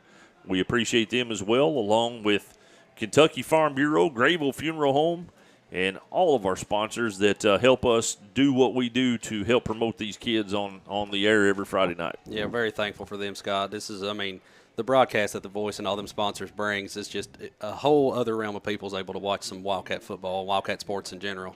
I actually, I tell them all the time about it. I was sitting up here in the booth. Me and Grandma was actually going through some things one night, and Aaron Bonnell texted us from Italy. He was in the military there, and the Wildcats need to pick it up, and they do, and he's got a blocker in front of him. He made something out of nothing there, cuts it back up, and he's going to be taken down about the 44-yard line. But, man, that was scary there for a second. The ball was wet and bouncing everywhere. But Aaron Bonnell actually texted us and told us that he was listening to us from Italy. That's awesome. Yeah. Aaron was a good player. He's Yeah. a good kid and a good man. Pound for pound, he was about as solid as anybody. Yeah. He wasn't overly big, but he was strong. He was. So here we go, setting up the third quarter. Let's see what the Wildcats bring out of the adjustments for the second half from the field house. And it looks like Muse is going to start out up under center. There's the snap. He's going to hand the ball off going straight up the middle. And he's got some room to run, still on his feet. And that's number 88, Swihart, with about 12 yards. And that's going to be a Lake Forest recruiting Wildcat first down. Good start to the second half there for us, Like Scott. that. Do you like that? Swihart runs hard. He does. And he's quick. Yes, he He's is. got a quick little move there. And again, that's those adjustments that I was talking about from the front, from the first week when they were hitting it a little bit slower. They've definitely fixed that. There's Muse handing the ball off to Swihart again, straight up the gut. He's going to go forward. They jerk him back. He stays on his feet and moves forward. Gain of about 3 on the play. It's going to be second down and they faked me out there. Yeah, for I couldn't tell where they second was and going 7. They thought about it, leaned it, thought about it, and now it's down. Well, they almost gave him another yard. I'll take as many as they want to give us. Absolutely, I'll take it. They did. Yep, second and 6. Looks like our offensive line still in the same mindset they was in the first half. I Yep. like that. Muse up under center, directing some personnel. Man goes in motions, DeWeese. They fake it to him, and he takes it right up the middle. And he actually got grabbed by the face mask, it looked like a little bit, but no call, and that's okay because he gets 5 yards on the play. It's going to be third down and short. A little fake toss. QB keep up the middle there for some good yardage. I like what we're doing here. I do too. They, that's the one thing, and I was hoping to see tonight. Muhlenberg has an offensive scheme where it's misdirection. Well, we can do that That's too with right. several different schemes, Yeah. Here we go. Muse up under center. Man's coming in motion. There's a handoff straight up the middle to Lyons. He's going to go forward for the first down. That's going to be another Lake Forest recruiting Wildcat first down. 2-yard gain. We're just what we call chopping that wood, Scott. Chunking it. Yep, I like it. And the thing of it is, and this is another thing that Coach Vessels knows as well, you don't have to get big hits right now as far as yardage, but every hit you do get wears that defense down just a little more. And Muhlenberg's defense has been on the field a lot through the first half. They have. Muse up under center. Coley goes the opposite side. Blaine DeWeese goes in. He's going to fake the keeper and send it to Blaine on the outside. See where they mark it. He got the corner. Goes forward for about 7 yards, looks like. Yep. It's going to be 2nd down and 3. Nice carry by Blaine.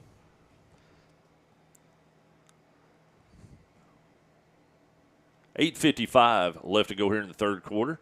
Again, the Wildcats leading the Mustangs by a score of 6-0.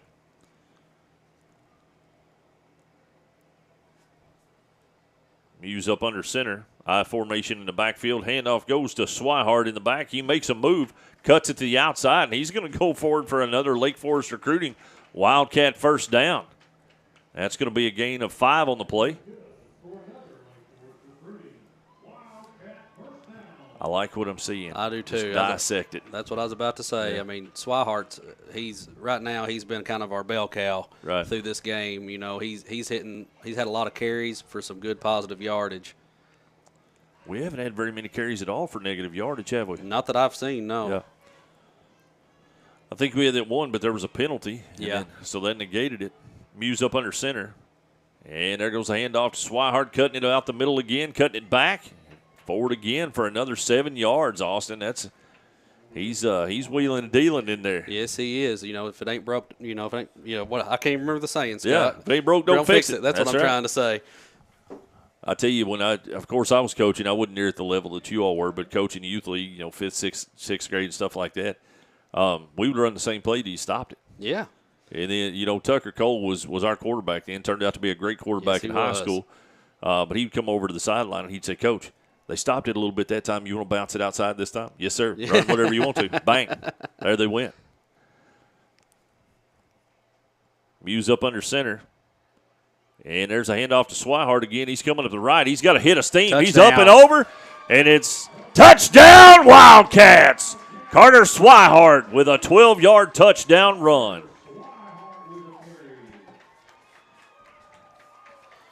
Big play there by Swihart and a big play by our offense in general. Our offensive line is flat out whooping up on some Muhlenberg County defensive linemen right now.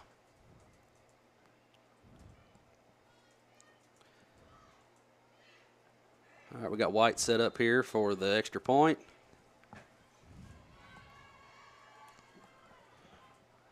See if I can get a better angle on this than I had in the first one. All right, we got a good snap. That looks like a good kick. Good extra point there by White. So 7:16 to go in the third quarter. Evans County Wildcats 13 and Muhlenberg County Mustangs 0. Austin, aside from the score, and we want to take it away from the score, I like what I'm seeing on the field. I do too. They're coming out here and they're actually setting the line. Yeah. And, that's something, like we said earlier, that'll make you successful. If you can come out and set the line and, manhandle you basically and handle your business in the trenches, it's going to be a long night for whoever you're going against. And we seem to be doing that on both sides of the ball right now. We are. We just need our defense to keep doing what they're doing in the first half, Get a good stop here. That's a big to come out, first possession of the second half and go ahead and extend our lead just a little bit. Right. And we got several people watching now. We appreciate everybody checking in with us. Again, if you're just tuning in, it's 7:16 left to go here in the third quarter. The Wildcats with a 13-0 lead on the Mustangs of Muhlenberg County. And again, we want to remind everybody that tonight's third quarter is brought to you by Alfred's Pharmacy here in the Patton Funeral Home, second half. And it's Mr. Muse coming on to kick off again. Look at that leg. Kick it up. Get it. Go over and get it. It's going to be out of bounds. I don't hate that. I don't either. You know, you don't risk a big return, and they're going to get the ball with, not great field position. So. And he kicked it to a spot where, honestly, the Wildcats could get there as quick as anybody. Yeah. It just trickled out of bounds. I don't hate that. With the way our defense have been playing, I don't either. Yeah. You know, giving up a special team score is kind of you're giving away a possession. So, you don't risk that by doing that. Right. And they're going to take it over 1st and 10 from the 35-yard line. 7:16 left to go here in the third quarter. Again, want to remind everybody tonight's rodeo is going on over at the Edmonson County Fairgrounds, and it's going to be a large one. It's huge, and tomorrow night they'll end the fair week with everybody's favorite demolition derby, so go out and check them out. Up under center, he's dropping back, looking to pass, and he's doing exactly what we thought he was. Great containment by the Wildcats. Let's see if we can get in there. And a nice job knocking the ball down by Blaine DeWeese. But they did exactly what we hoped that they would adjust in the halftime, and did exactly what we expected them to. Yeah, that was good pursuit there by our defensive line, and good job by Blaine by staying committed to covering his receiver there. He didn't look back at the backfield of what was going on. Up until that ball almost got there, he was looking eye to eye with that receiver, right. Then turned him and tried to make a play on the ball. When the receiver turned, so did he. That's exactly how you play that. He's got a little bit of speed on him too. He can run. Yeah, he does. Yeah, he absolutely can. All right. Up under center, and he's reverse. Yep, reverse, and he slipped a tackle in the backfield. He's got a blocker out in front of him. He cut it back. He's still on his feet, and a nice job of the Wildcats to clean it up after he gotten out, but the containment left, and a big run. Yeah, you know, his little trick play there. We didn't play it awful. We had our backside guy here. He actually right. stayed home, and he made that guy cut back at least toward all of his teammates. So, you know what? Could have been a touchdown. We gave up a big gain. But. Yeah, 20 yards, but it could have been much more than that if we Yeah. hadn't played it. You know, he did get he did get tried to arm tackle him and got him away, but that's the kind of stuff you got to look for. You know, when a team's coming out in the second half playing from behind, they're going to try to hit big shots on you like that. right. Wilkin sets up under center. There's a snap drop. It did. They're jumping way early. He throws it in the air, and it's going to be incomplete. That's not a flag. Don't you? Okay. Sorry, Scott. No, that's fine. Their coach is over there trying to get one. Coach Meredith. That wasn't one. That wasn't one. Yeah, Coach Meredith. But no, I'm just like you. He hit right as the ball got there. I would have been upset about that flag. Oh yeah, my coaching stuff. It keeps creeping out every now and then. Well, you're used to having the coordinator headset on, not a radio headset broadcast. So it's a little bit different. 6:14 clock stops with the incomplete pass. It's going to be 2nd and 10. Again, Muhlenberg County trying to air it out a little bit here in the second half, as we hope they would, because we think we've got something for them. Wilkin up under center, and again, I'm like you. They've got to call that. They're jumping out way before the ball. They missed that last one, but they caught them on that one. They will take it. I think they've missed 3 or 4. They've done that here in the second half a little bit. It's pretty obvious because the center comes out before anybody else. Mm-hmm. And he's usually one of the last ones to fire off the ball. We just need our cornerbacks and our safety to just stay disciplined here. Right. Don't let anything get behind you. Trust all your interior guys to make the plays that happen there. Yeah, and make sure especially if we're playing a zone, make sure you cover your zone. Mm-hmm. You don't leave it. Yep. That's what gets you in trouble if you're in a zone formation, which, they fluctuate into the different coverages. But, when you're in a zone formation, you don't cover a man, you cover an area. Yeah. Wilkins set up under center. That's a little better that time. He got off to the side. Good play. Wildcats are going to close in on him. They tried to sling him, but they slung him forward. So he got about 7 yards on the play. It's going to bring up 3rd down and 8. or 9. They spot him at 9, so I'll take that. I wouldn't have took it if it was ours, but I'll take it for that one. It looks like quarterback might be He's a little a banged little up. bit shook. Yep, a little bit shook. Again, here comes that quarterback sophomore. That's and that's not taking away nothing from him. No. He's just young. Yeah. That'll come with maturity. Yep. 5:25 left it. Go here in the third quarter. Wilkin sets up in shotgun this time, dropping back, looking to pass. And he's got a man in the flats, but so do we. And that's Blaine DeWeese that's closed in on him over there. Did they call it incomplete? They called it incomplete. Yep.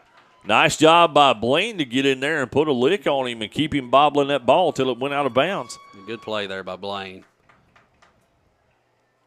Nice defense. I was talking to his mom earlier, and, Blaine didn't play football the entire time when he was younger. But she said he started, and he absolutely he's loves ate up with it. Yeah. He's ate up with it. I'm good friends with his uncle, and Blaine's, he's ate up with it. He's going to be a really good player for us. Yeah, I think so, too. He's working hard. 5:15 left to go here in the third quarter with the stoppage of the clock on the incomplete pass. Wildcats leading 13-0. Again, Wilkins sets up in shotgun formation. Man went in motion early, but, let's see what we can get. And it's off his fingertips, and nice job of the Wildcats.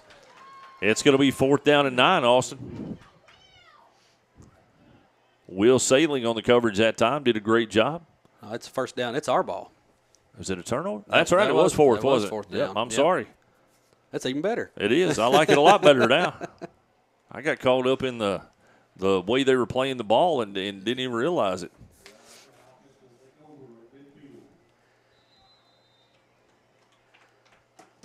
Nice job by Blaine DeWeese on the previous play. Yep. And then that time it was Will Sailing. Great job. I like it when these kids step in and make plays like that help the team out. Yeah. All right, we've got Muse up under center. Backfield, we've got Lyons and Colton White. And the handoff went up the middle, and that's one of those things where he should have put it somewhere else. Yeah, that was probably our first negative run of the game. We lost a couple on that one. Depends on where they spot it. And it does look like they're going to give him a loss of 2. No, loss of 1. That's not bad. I'll take it. It could have been worse. It could have. Of course, you never know where they feel their momentum stopped. Yeah. Because if they drive them back, they're liable to drive them 40 yards and them have, you just never know until they spot the ball. Muse up under center.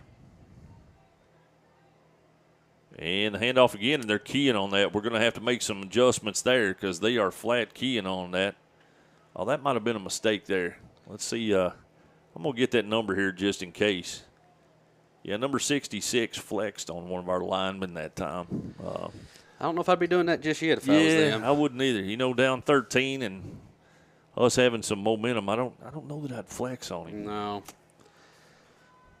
Especially not the one he flexed on. So here, we'll check it out here in just a second and see if we don't have some syrup on top of this one. Muse up under center. I formation in the backfield. Drops back. Fakes it this time. Rolling out. And he's got a man and overthrows him. But he got drugged from behind. 2 of them actually was hanging on to him. But no call. That's going to bring up 4th down. Definitely some contact on that. Yeah, not enough for the official to say anything about it, but there was a little bit.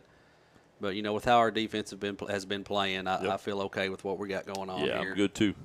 3:41 left to go here in the third quarter, and again the Wildcats leading the Mustangs by a score of 13-0.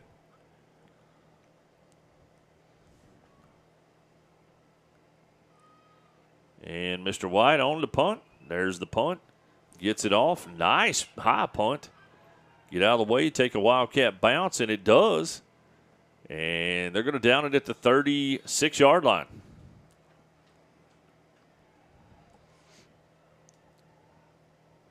Yeah, that last offensive drive for us, Scott, we've moved the ball on them all night. That's the first time we've had any negative runs. We had 2 in a row there. It's going to happen. It's going to happen throughout a game. So, get a good stop here, get the ball back, and I'm sure Coach Vessels has some adjustments for all that pressure they was sending on that last drive. Yep, I guarantee you. I'll tell you a good way to take care of that pressure.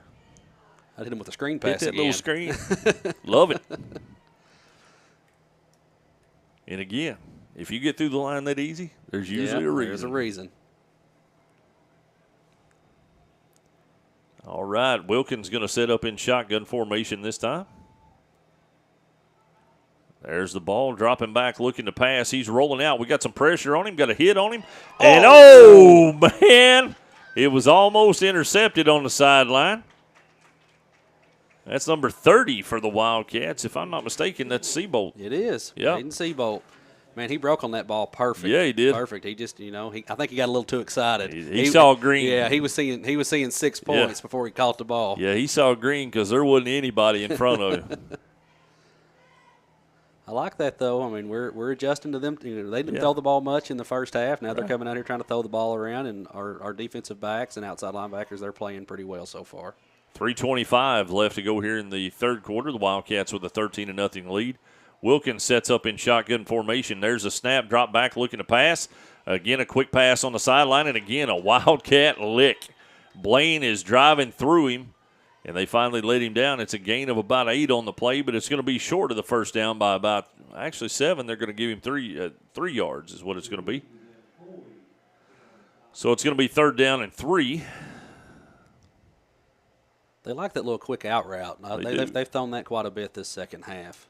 I like it, too, because we got some guys that can adjust to the ball real quick. Yeah.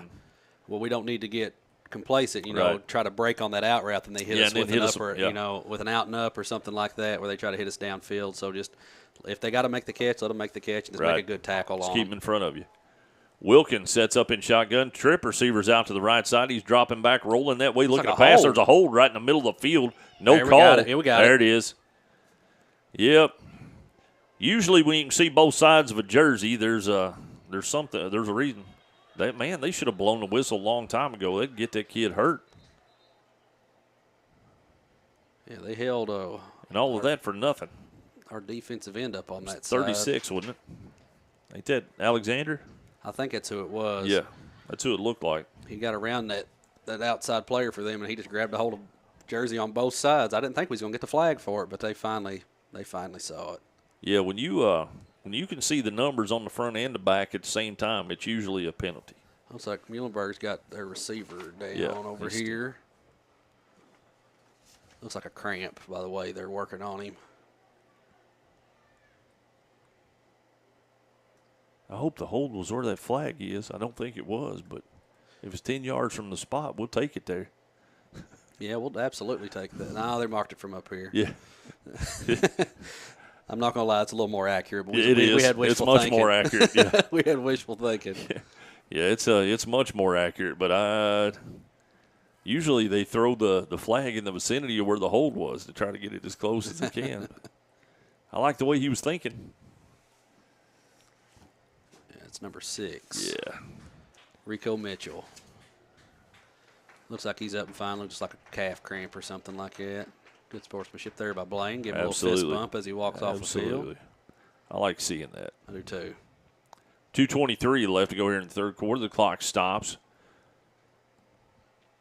13-0 Wildcats after a couple of touchdown runs by Carter Swihart. Yep.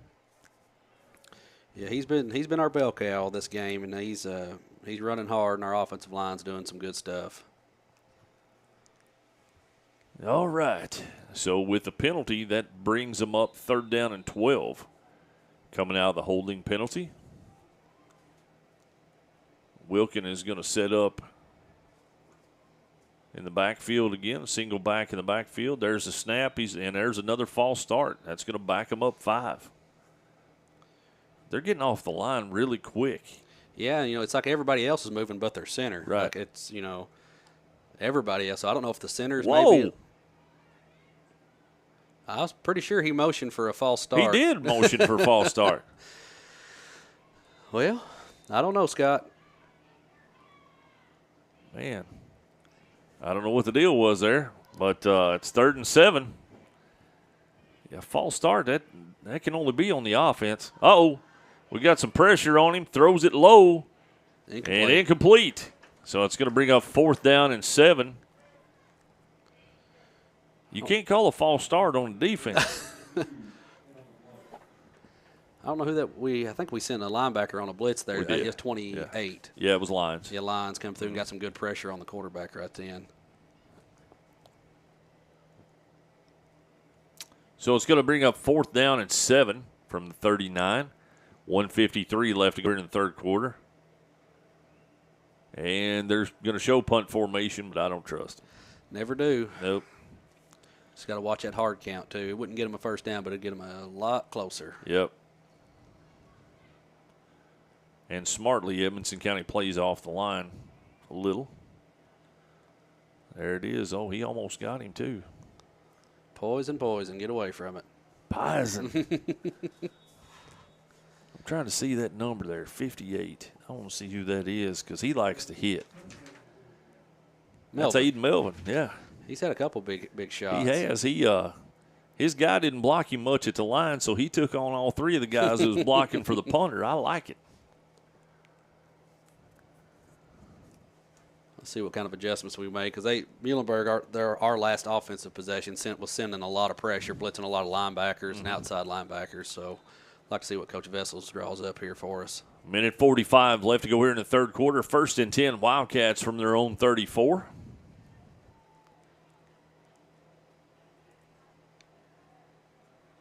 Muse up under center. And he's shifting. There's Coy and DeWeese to his right side. Dropping back, he's going to hand the ball off. And he tries to bounce it outside, but they had a hold of him. That's Swihart. And again, they're keying on that running back right now. Let's see what we can do.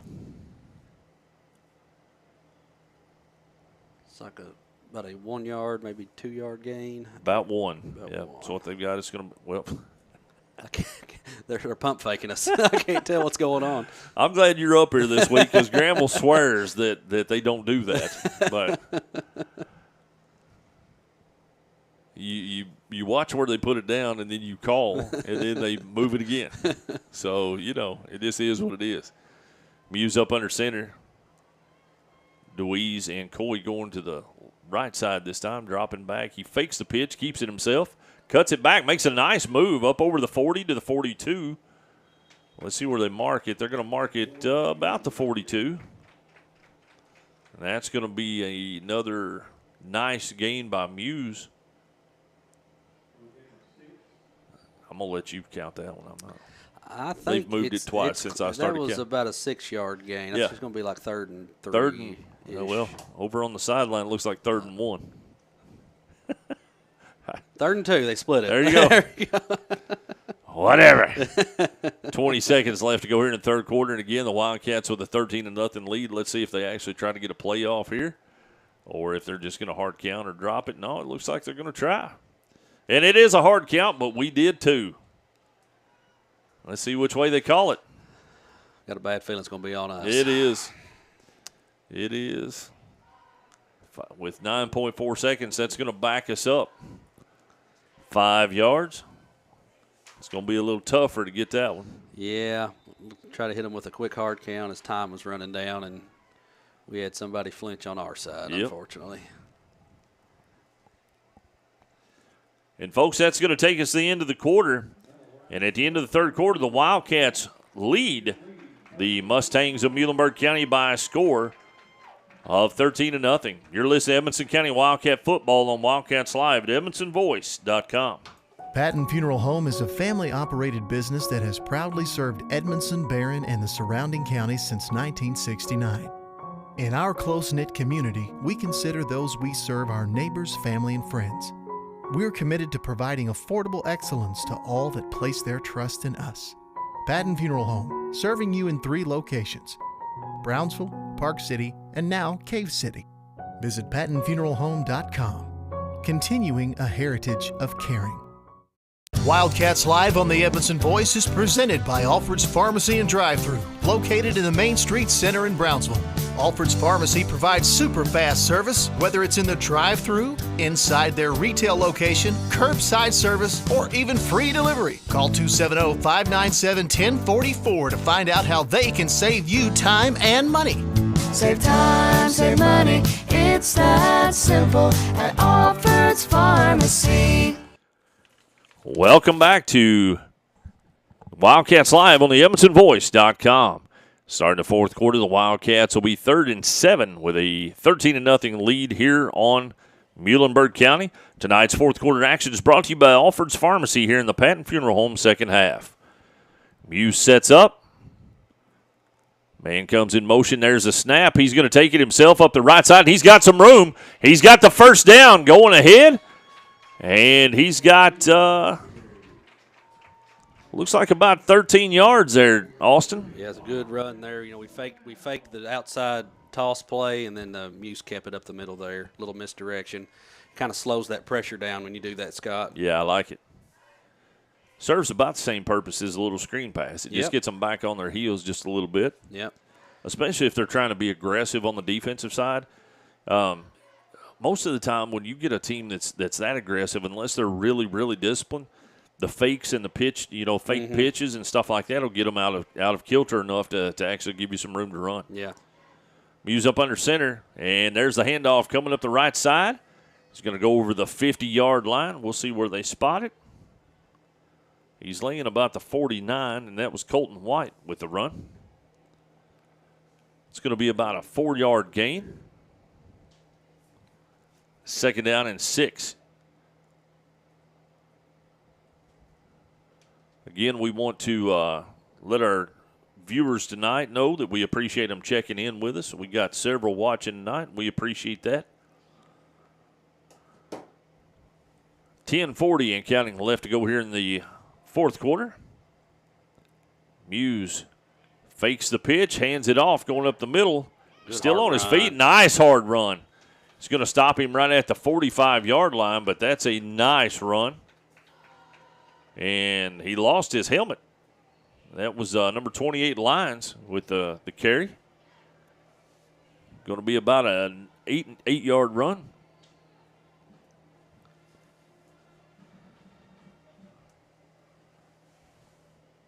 He's got to come to the sideline. He took a little bit of a shot. He don't look very happy about something. No. I don't know if somebody pulled that helmet off in the pile or what it was.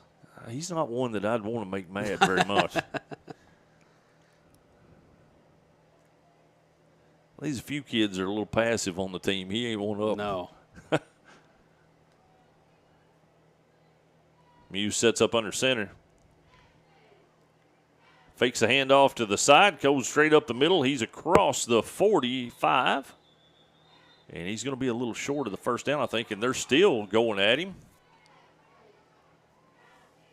Swihart slugging to get out from under the pile. It looked like some extracurricular activity was going on, and Swihart wouldn't have none of it. No. That's another one that's not very passive. No, he's not. He looks like he's banged his hand up, though. He's going to be coming out of the game. It's going to be 4th down and 2, looks like.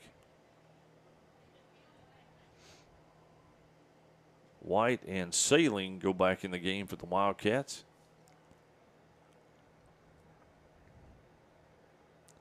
Let's see what they can dial up with 8:55 and counting. Wouldn't be surprised if we try another hard count here. I would, as long as we can keep all of our guys down. There it is. Oh, and they did. And they didn't call it. Holy cow. Coach Vessels was letting him know. He is. is. Official know. He pointed to him. He was like, that guy right there crossed. Yeah, that may be what he said, but that's not what the fans are saying on this side. We can hear some of them through our headsets. Wow. I don't understand that no call. I don't either.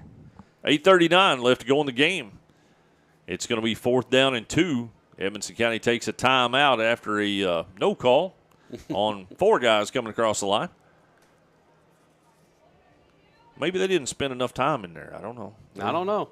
I didn't know there was a time limit. Yeah, Scott. I didn't either. I just thought that may be what do they're thinking. I don't know.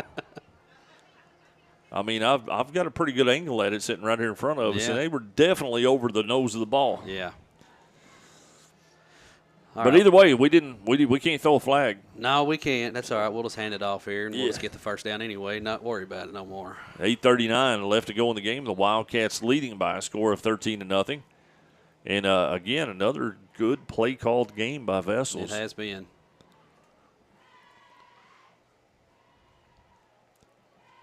Coming out of the timeout. Lyons is back in the game in the backfield. I don't know that I'd want that if I was Muhlenberg right now. See if he can get 2 yards. Man goes in motion is White, and Muse is going to take it, and he's not going to get there. Oh, he he sleeves. Yes, he did. Man, I thought they had him and pulled him back, but he went forward, and I think he's got the first down. I do, too. That was a good hard run. He got hit right at the line of scrimmage. Yeah, and I thought he was going down right there, but he didn't. They're going to call a timeout, and they're going to measure. But I think he's got it. I do, too. That was a good hard run there by Muse. It looks like even from the sideline, it looks like he got it. But we'll keep it right here with us, folks. Officials timeout, 8:32 left to go into the fourth quarter. They're going to measure. I don't think they need to measure. Just give it to us. That's what I would prefer. Yeah. I mean, honestly, it doesn't even look like it's that close. No, from the angle that judge over there on the far sideline was standing, right, whenever they spotted the ball, it looked like it was clearly a first to me, but I'm not down there, so I'm not. Right. I don't know. And we must not have a very good angle because we didn't see that the previous play where they were on. Oh, no. No, I think we're good. Yep, first down. There we go. So another Lake Forest recruiting Wildcat first down. 4th and 2, and the Wildcats get just enough to keep the party rolling here in the fourth quarter. That's what you call good work by the chain gang. That is. That is. I like it.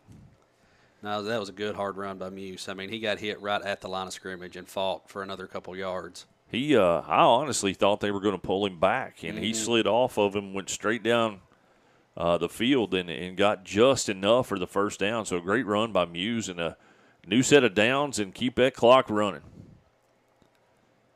Here we go. Muse is going to set up under center. Pitch comes this side and didn't get any. He got some penetration on that side, and White's going to be thrown down in the backfield. It's a good play by number 10 for them, Caden Likens. He's a senior. Loss of. Looks like about 6. Yep. Yeah. It's going to bring up second down at 16, 7:50 and counting left to go here in the fourth quarter. Again, want to remind everybody tonight's fourth quarter action is brought to you by Alford's Pharmacy here in the Patton Funeral Home second half.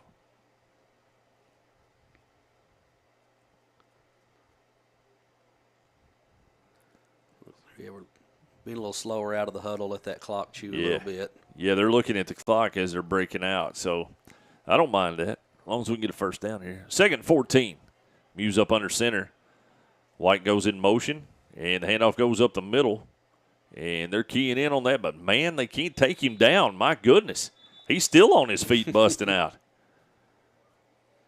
Wow. Lions with another big carry. Looks like he took a helmet on the hand, though.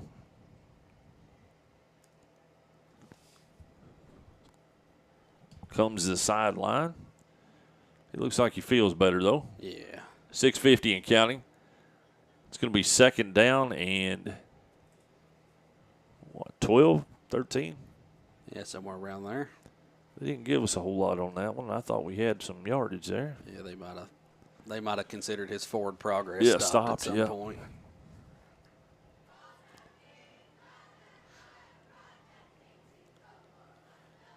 6:25 and counting left to go in the game. Again, the Wildcats with a 13-0 lead here in Brownsville. First home game of the year. And a good crowd out here tonight, too, Austin. Mm-hmm. Muse sets up in shotgun formation. White goes in motion, fakes a handoff, brings it down. He's going to take it around the corner, cuts it back. Yeah, he cut way too many times. Yeah. You can only cut once or twice in that and try to get anything. But he's going to be about 1.5 yards. It's going to bring up fourth down. Yeah, it's one of those you got to stick your foot in the ground and just get upfield as much as you can. You Plant and go. Start dancing like that. You know, you get hit from the backside, fumble, something like that. Just sometimes you just got to cut your losses. Yeah. It's got White on to punt here. We've got several Wildcat fans that they're they were on our side with the offsides a while ago. So they must have had a good angle on it too. There's White with the punt. Yeah, nice job. Kicked it on the opposite side. Nice roll. And they better not pick that up. And they poisoned it inside the 15-yard line. Good punt there by White. Absolutely. 5:16 left to go here in the game, and White with a dice punt that's going to pin them right at the 15-yard line. Wildcats with a 13-0 lead. We've had several players make some really nice plays tonight for the Wildcats. We have. I've been really excited about what I've saw tonight, and like I said, I've got a lot of hope for our season and some years to come here. You know, this is one of those seasons when you look at the schedule, with just a few breaks, we could have a really good season. I think so, too. Yeah. Wilkin on. Sets up in shotgun formation. Man comes in motion. There's a snap. He's dropping back, and it look. They're calling us all. I ain't gonna say anything. I ain't either. I'm just going. I ain't saying anything till they move the ball, Austin. Yep. Called us offsides. Mm-hmm. Yeah. The bad part is I was looking through my binoculars right at the side closest to their sideline over there, and all three of them jumped. But I wasn't gonna say anything until they moved it. No. They've pump faked us more than once over tonight. Yeah, there was always hope until they actually moved the ball. 5:15 left to go here in the fourth quarter. Muse sets up in shotgun formation. Drops back looking to pass. We got some pressure on him. He airs it out. But the Wildcats, good play. Great play by the Wildcats. And that was Blaine DeWeese with great defense. Incomplete pass. It's going to bring up 2nd down and 5 for Muhlenberg. Yeah, initially it looked like Blaine was beat on that play. That guy had a couple steps on him, but as soon as that ball got in there, Blaine accelerated and was able to knock that ball down. That was a good play by him. Yeah, you've got to be pretty quick to get a couple of steps on Blaine. I agree. Especially if the ball's in there and you're having to adjust to it and Blaine just running. Mm-hmm.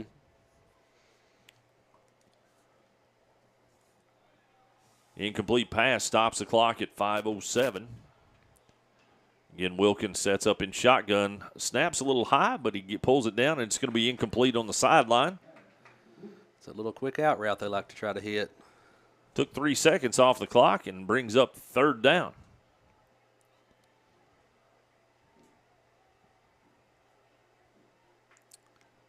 I'm going to say it again, Scott. We need to watch the football. I agree. Watch the football here. And don't listen. That's the hardest thing. That's the hardest thing to teach is to not listen to the count. Yeah. You watch the football. I'll ask you a question here in just a second about high school football and see something I used to do a lot. But we'll see here. Wilkin moving him around, still sets up in shotgun formation. Receivers out to each side. He's looking to the right, cutting across the middle, and it's going to be incomplete. And again, a nice job of the Wildcats sailing in on that.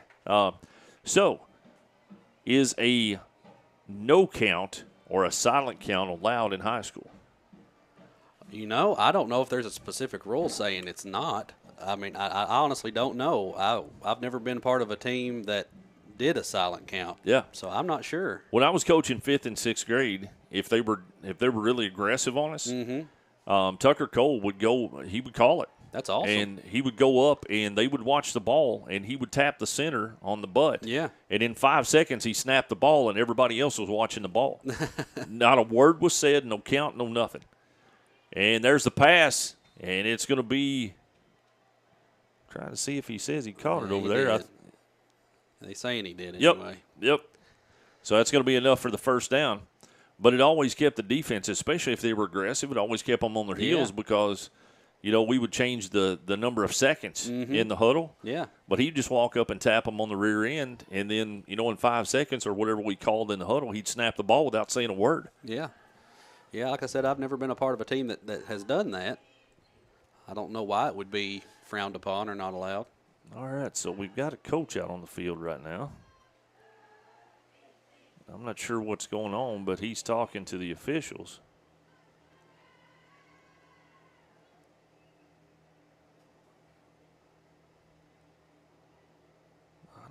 I have no idea what that was about. I'm not sure.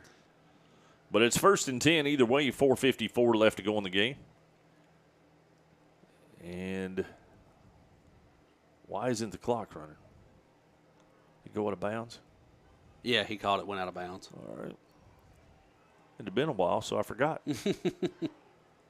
Mew sets up in shotgun. There's the ball. Got some pressure on him. Oh, and he got clobbered. Oh. That was number 58 for the Wildcats. Aiden Melvin absolutely lit him up when he let go of the ball. Good pressure there. Swihart had a chance at a pick, but he actually kind of overthrew Swihart. Yeah. So he just looked like he was just trying to throw it as far as we he had could. we had a deep center and in the safety position, and he overthrew him.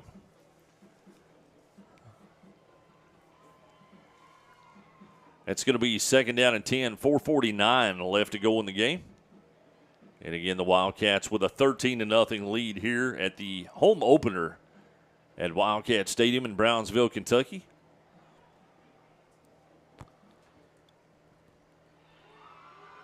And here we go. Wilkin going to set up in shotgun formation again. There's a snap, and again. Oh, and we got some pressure. Oh, my goodness.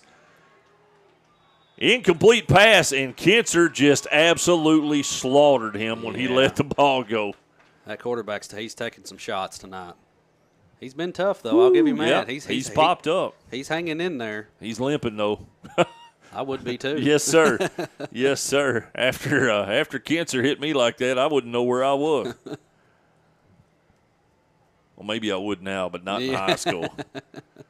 Definitely not in high school. That's going to bring up 3rd down and 10. Incomplete pass stops the clock at 4:41. They've been on that sideline for a while.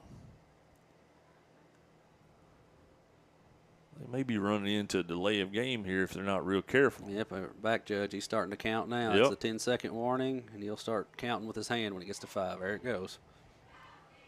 3, 2, 1. Oh, they got it off. Just in time. And again, there comes the pressure, and again, the pass goes to the sideline, and it might have been complete over there. We'll see. I believe he did call it complete. Yeah, but it's well short of the 1st down. It's going to bring up 4th down and about 8. So nice job of the Wildcat defense, and it looks like somebody's calling a timeout. Yeah, I saw the official. He told the clock to keep running on that. I didn't know. Maybe his knee went down in bounds before he fell out of bounds. I don't think the coach is very happy with that call over on their sideline, though. Yeah, well, he don't throw flags either. That's right. We don't. He don't. There's been a couple times we've been happy over here, Scott. That's it. That's okay. That's it. It goes as long as it goes both ways. That's it. And don't get me wrong. We give the officials a hard time just because that's what we do. But it's a very hard job. It is.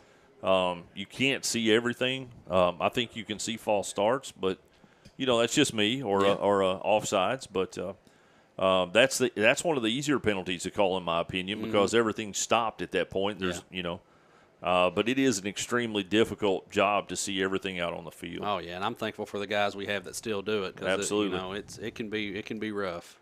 When the ball is snapped, there's 22 men in motion on the field, and 4 officials. Yeah.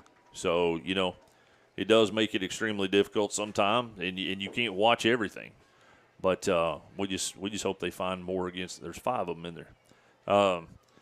I just hope they see more against them than they do us. That's all I ask. 4th down here. Big 4th down and 7. 4:24 left to go in the 4th quarter. This is a big defensive stop right here for the Wildcats. There's a snap. They got some pressure on him. Hunter Kinzer's going at him again. He outruns him to the sideline. He better let go of the ball somewhere, though, when he's out of bounds. We got a flag. Oh, we got another flag. We got 2 flags. Yep. Late hit over here, I'm sure. There was one as soon as they snapped. I'm hoping it's like an illegal formation on them. Maybe they'll just offset and we'll go about our business. I was watching the pass down here and didn't see what happened on the sideline, but there was definitely a flag thrown over here in the vicinity of where we hit the quarterback. There's some discussion, though, so I'm not sure. I mean, it either is or it ain't. Yeah. You know?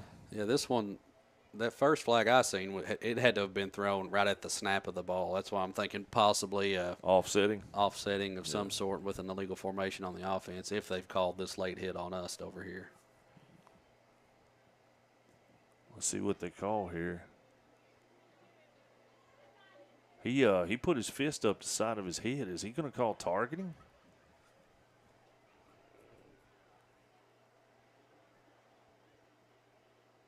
Wow. Well, I'm confused. I am too. Either way, it's 4:16 left to go in the fourth quarter. The Wildcats with a 13-0 lead. And again, tonight's fourth quarter action is brought to you by Alfred's Pharmacy here in the Patton Funeral Home second half. While we've got a little break, we will remind everybody that right now at the Edmonson County Fairgrounds, there's a great rodeo coming on, already in progress. And I don't know if you got to see it out there, Austin, but I was out there last night when they actually put all the gates up for the bull riding and the horse, the bronco busting and all that stuff, and it's the real deal, man. It's an actual rodeo out there, and that's awesome. Thankful that they came up and put a show on for us, and thankful that all the community sponsors that have helped the Lions Club and stepped up this. You know, one of the things that we wanted to do is we wanted to, and they are going to step it off against the Wildcats, so it's probably going to be a first down. One of the things that we talked about doing with the Lions Club is bringing back the traditional county fair that we had when we were kids and trying to make it. We got the football, Scott. We've got it? I'm pretty sure they just signaled that we have the football first down for us. Well, they did switch footballs on this side. But what are they calling? Was it after the play? I'm very confused, Scott. That's all I can say. I'm not sure. Wow. I'll take it, but wow. It had to have been offsetting penalties, and the play was dead, and they didn't convert. So Muse up under center, hands the ball off, going up the middle, and he's got on his horse. And I like that coming out of the gate right there. They're trying to help up one of the Muhlenberg defenders. That's Swihart with a carry. They're going to give him, well, what are they doing? they got a timeout from Muhlenberg County. All right, Muhlenberg with a timeout, 3:59. Where they've spotted it at that? About a 7-yard gain. 7. It's going to be second down and 2. Looks like now with the way they've got it on the sideline. But anyway, getting back to the Lions Club Fair, that's been a long tradition. This is 68th year that it's been there. And one thing that we try to do is we've got some new members that have got some energy and some great ideas, and we're working with the experienced people who've been there for several years, and their experience is invaluable. Absolutely. So we're working together to make it the biggest and best that we can possibly make it.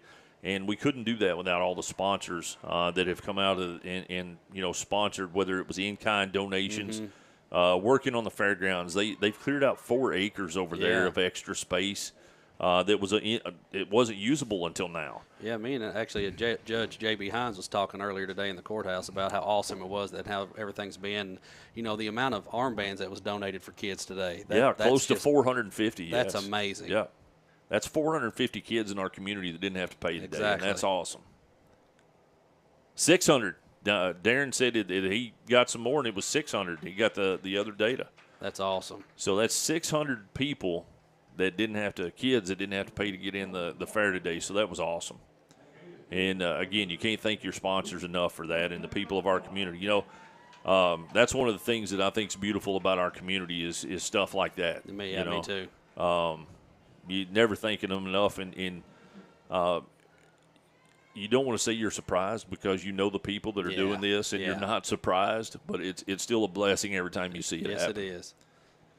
3:54 left to go here in the fourth quarter, and it looks like the Wildcats are. I'm not sure what's going on. There's officials in the middle of the field. Both teams are off to the side, and it looks like Muhlenberg may have taken another one because they're down to one timeout now. But again, finishing up strong tomorrow night with the Lions Club in the Demolition Derby. Everybody's favorite. There's people from 15 counties that comes to that, and it's last year we estimated about 3,500 people there. Wow. And that's amazing for it is. So If you see somebody with the Lions Club, or take a look at the sponsor list out there as well. And I know that Double D and the Evanston Voice is a proud sponsor as well. But make sure you look at those sponsors and see who's sponsoring the kids and the things going on in our communities. Muse up under center. He's going to that was a busted play. Yeah, it looks like Muse thought the running back was going one way, the running back went the other. Darren just showed me some stats. There was 10,000 people that watched the parade live today on the live stream. That's awesome. That is. And I don't know how they did because there was 90,000 people on the square. Wow. It was that's probably as many kids and parents as I've seen on a school day parade. It was awesome. But that's one of the things that I love about our community. We've got so much momentum in our community right now, and people working together and doing things for the community, and it's just beautiful to be a small part of, and to watch, and it's definitely a blessing to see. Yeah. Everybody working together to benefit our community and the people of our communities. Second down and 15, 3:05 left to go here in the fourth quarter. Man comes in motion. He's going to fake the pitch, take it himself. He's got some room. Man, Muse he's a swifted little runner there. Yes, he is. He's going to take it forward. He's got several yards on the play. It was second and 15. Now it's going to be third down, and we'll see where they actually spot it. But looks like it's going to be at the 28. Is that right? Which is going to be third down and 3. So that was a 12-yard run there by Muse, straight up the gut and with people hanging off of him. It's awesome, man. A little misdirection again. We faked that pitch to the outside, then Muse just cut it back and took it up the middle there for a big run for us. 2 minutes and 20 seconds. I like it. I like our odds, Austin. I do too.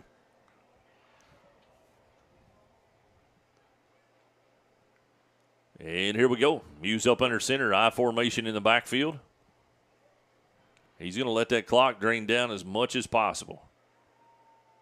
There's the snap. There's the handoff coming up the right side. Lowers his head. Gets some yardage there. Nice job. Now, he's probably got the first down from what it looks like. Trying to see. That was Lions on the carry. See where they're going to mark it at, but it looked like a first down to me. But they didn't give it to him. Well, by that box over there, it should be. There we go. We're now good they're moving. The yard marker was a yard farther than the first down marker, and it was still third down. And I was like, what? Now that's another Lake Forest recruiting Wildcat first down. And look here, Austin. Look out on the field, sir. What is that? They're in victory formation. That's a good thing to see. Yes, sir. Sorry, I couldn't see it first. Yeah, I had this post. I had this big post in my way. I was like, I don't know. I can't see what you're talking about. Yeah, victory formation. I like it. And, folks, if all bodes well here in the next 55 seconds, the Wildcats will pick up their second win of the season. And the second. Wow. In other coverage from around the area, Owensboro Catholic 49, Greenwood 16. So that's there's the other snap, and that's going to be ball game, folks. And the Wildcats are rushing off, and look at Vessels. Vessels is celebrating. He caught a swanton dive from Carter Swihart. Carter Swihart did a dive bomb on him, and Vessels caught him in midair.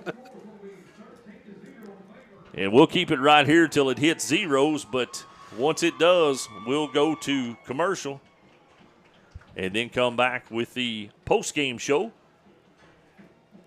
And that's going to do it from here in Brownsville as the Wildcats pick up a win in their first home game of the season and Coach Vessel's first home game of his tenure. That's awesome. You're listening to Edmonson County Wildcat Football on Wildcats Live at EdmonsonVoice.com.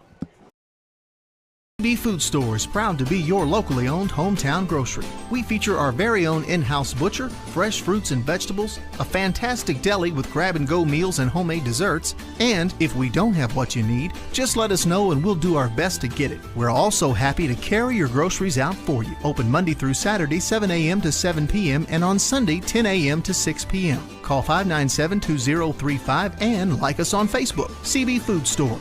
proud to be your locally owned hometown grocery store. Patton Funeral Home is a family-operated business that has proudly served Edmondson, Barron, and the surrounding counties since 1969. In our close-knit community, we consider those we serve our neighbors, family, and friends. We're committed to providing affordable excellence to all that place their trust in us. Patton Funeral Home, serving you in 3 locations: Brownsville, Park City, and now Cave City. Visit PattonFuneralHome.com, continuing a heritage of caring. Alfred's Pharmacy brings you the latest technology with decades of experience right here in Edmonson County. Locally owned and operated, Alfred's provides fast, friendly service with the care that you deserve.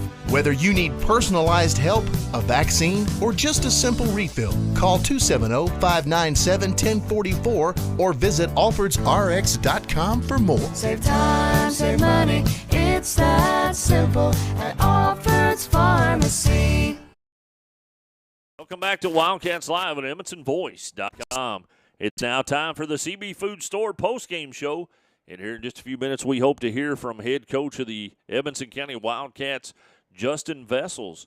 You know, as we were sitting up here talking, Austin, some of the adjustments specifically that were made on the defensive side at halftime, they proved out in the second half. Yeah, they did. You know, when Muhlenberg come out, they were down. They started slinging the ball, throwing the ball down the field, and our defensive backs really adjusted well and held their responsibilities and didn't allow them to have any big plays there. You know, one of the things that we talked about prior to and we talked about during the adjustments, one of the hardest things about defense, when you're playing defense, you're taught to go for the ball or go to whoever has the ball. But when you're playing at this caliber and this level, sometimes you have to be disciplined and not go after it if it's not in your area, because all they have to do is cut it back or whatever, and then you're not there. So I think they played very disciplined in the second half as far as their defensive strategy went, and you didn't see people getting beat out of coverages or out of anything. And there were some really good plays on the ball in the passing game.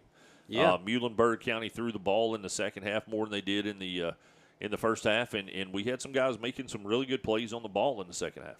Yeah, we did. You know, they had a couple of deep passes there where, their guys had a chance to make the catch, but, we had our defensive backs was able to get in there and knock the balls loose, and it ended up being incomplete passes for them. So I think we adjusted well to what Muhlenberg had to do to try to get back into this game. And anytime you hold a team to 0 points, it's pretty hard for them to win. Right. And I tell you, we haven't given it away because we were hoping we'd have something else that something that we could go with. But I'm going to give the defense the Shauna Grayville, Keller Williams big play of the game. Absolutely. I mean, you have a shutout against a team that in the last 2 games have scored in the 40s and in the 30s, and then you shut them out here at home.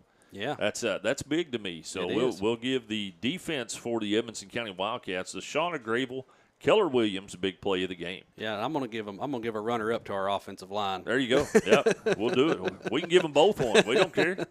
When you're winning, you give everybody. That's right. You get a trophy. You get a trophy. Yep. But so we've got some stats for you, Austin. You want to go ahead and talk about the stats from the game? Yeah, we got Carter Swihart. He had 82 yards and 2 touchdowns for us tonight. So, I mean, that's pretty good. We got Muse ended up with 70 yards rushing. White had 57. Lyons with 31, and DeWeese with 13 for the game. So, when you got that many guys rushing, we had 3 guys that rushed for over 50 yards. Right. That's pretty tough for a defense to stop. We're going to take another quick break, and when we come back, we hope to have our head coach, Justin Vessels, up here for some coaches' comments. We'll be back with you in just a moment and finish up the CB Food Store postgame show. You're listening to Edmonson County Wildcat Football on Wildcats Live at EdmonsonVoice.com. For nearly 100 years, Bank of Edmonson County has been a place to find friends helping friends. It's still locally owned and operated with a complete line of deposit and loan products, and with mobile banking with deposit capture, helping our friends has never been easier. Bank of Edmonson County, you're our first priority. Equal housing lender, member FDIC. Save time, save money, it's that simple, simple as it can be. Save time, save money, it's that simple at Alfred's Pharmacy. Have you got your flu shot? You can get it here at Alfred's Pharmacy, and no appointment is necessary. It's quick, easy, and virtually painless. Most insurance will cover with zero copay. That's right, zero copay. Save time, save money. It really is that simple at Alfred's Pharmacy, located in the Main Street Center in Brownsville. Get your flu shot today. Alfred's Pharmacy, located in the Main Street Center. Save time, save money, it's that simple, simple as it can be. Save time, save money, it's that simple at Alfred's Pharmacy. I just did it, but I waited way too long. Trust me, it's about time you left cable TV behind and started saving with MyStream TV from SCRTC. Already have TV with SCRTC and you still have cable boxes and wires everywhere? Talk to SCRTC about MyStream TV and compare it to your current service. The best thing about MyStream TV, you'll save money and get up to 1 gig symmetrical internet. Visit scrtc.com and click on the MyStream TV logo at the top to start saving on cable today. Patton Funeral Home is a family-operated business that has proudly served Edmondson, Barron, and the surrounding counties since 1969. In our close-knit community, we consider those we serve our neighbors, family, and friends. We're committed to providing affordable excellence to all that place their trust in us. Patton Funeral Home, serving you in 3 locations: Brownsville, Park City, and now Cave City. Visit PattonFuneralHome.com, continuing a heritage of caring. A-Plus Family Healthcare provides personalized primary, behavioral, and pediatric care, all right here in Edmonson County. From newborns to golden years, our team provides comprehensive care tailored for your individual needs. Visit us in Brownsville in the Main Street Center and call 270-975-4050 for an appointment today, and visit aplushealth.org. A-Plus Family Healthcare. Care is what we CB Food Store is proud to be your locally owned hometown grocery. We feature our very own in-house butcher, fresh fruits and vegetables, a fantastic deli with grab-and-go meals and homemade desserts, and if we don't have what you need, just let us know and we'll do our best to get it. We're also happy to carry your groceries out for you. Open Monday through Saturday, 7 a.m. to 7 p.m. and on Sunday, 10 a.m. to 6 p.m. Call 597-2035 and like us on Facebook. CB Food Store. Proud to be your locally owned hometown grocery store. Gravel Funeral Home has been a friend to our community for over 50 years, offering the care and services that families need. They're a full-service funeral home that offers cremation and pre-need counseling. Call 270-597-2149. Visit their Facebook page for more and stop by their facility at 537 North Main Street in Brownsville. Gravel Funeral Home. Dedicated to those we serve.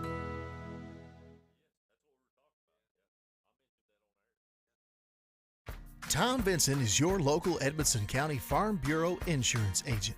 As your local agent, Tom is proud to serve the Edmonson County community and take care of all your insurance needs with prompt service and personal attention. That's what being Kentucky's insurance company is all about. Kentucky Farm Bureau offers home, auto, life insurance, and more. Contact Tom today for a free quote. Call 270-597-2127. Tom Vinson, your Edmonson County, Kentucky Farm Bureau agent.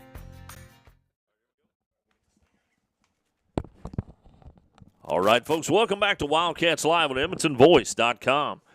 This is the CB Food Store postgame show, and we're being joined in the booth by Edmonson County Wildcat head football coach Justin Vessels with his – he got your first win last week and got your first home win this week. That's pretty good. Yeah, it feels great. We'll definitely take it. Coach, one of the things that Austin Meredith and I talked about tonight is the discipline that we saw out on the field with your defense.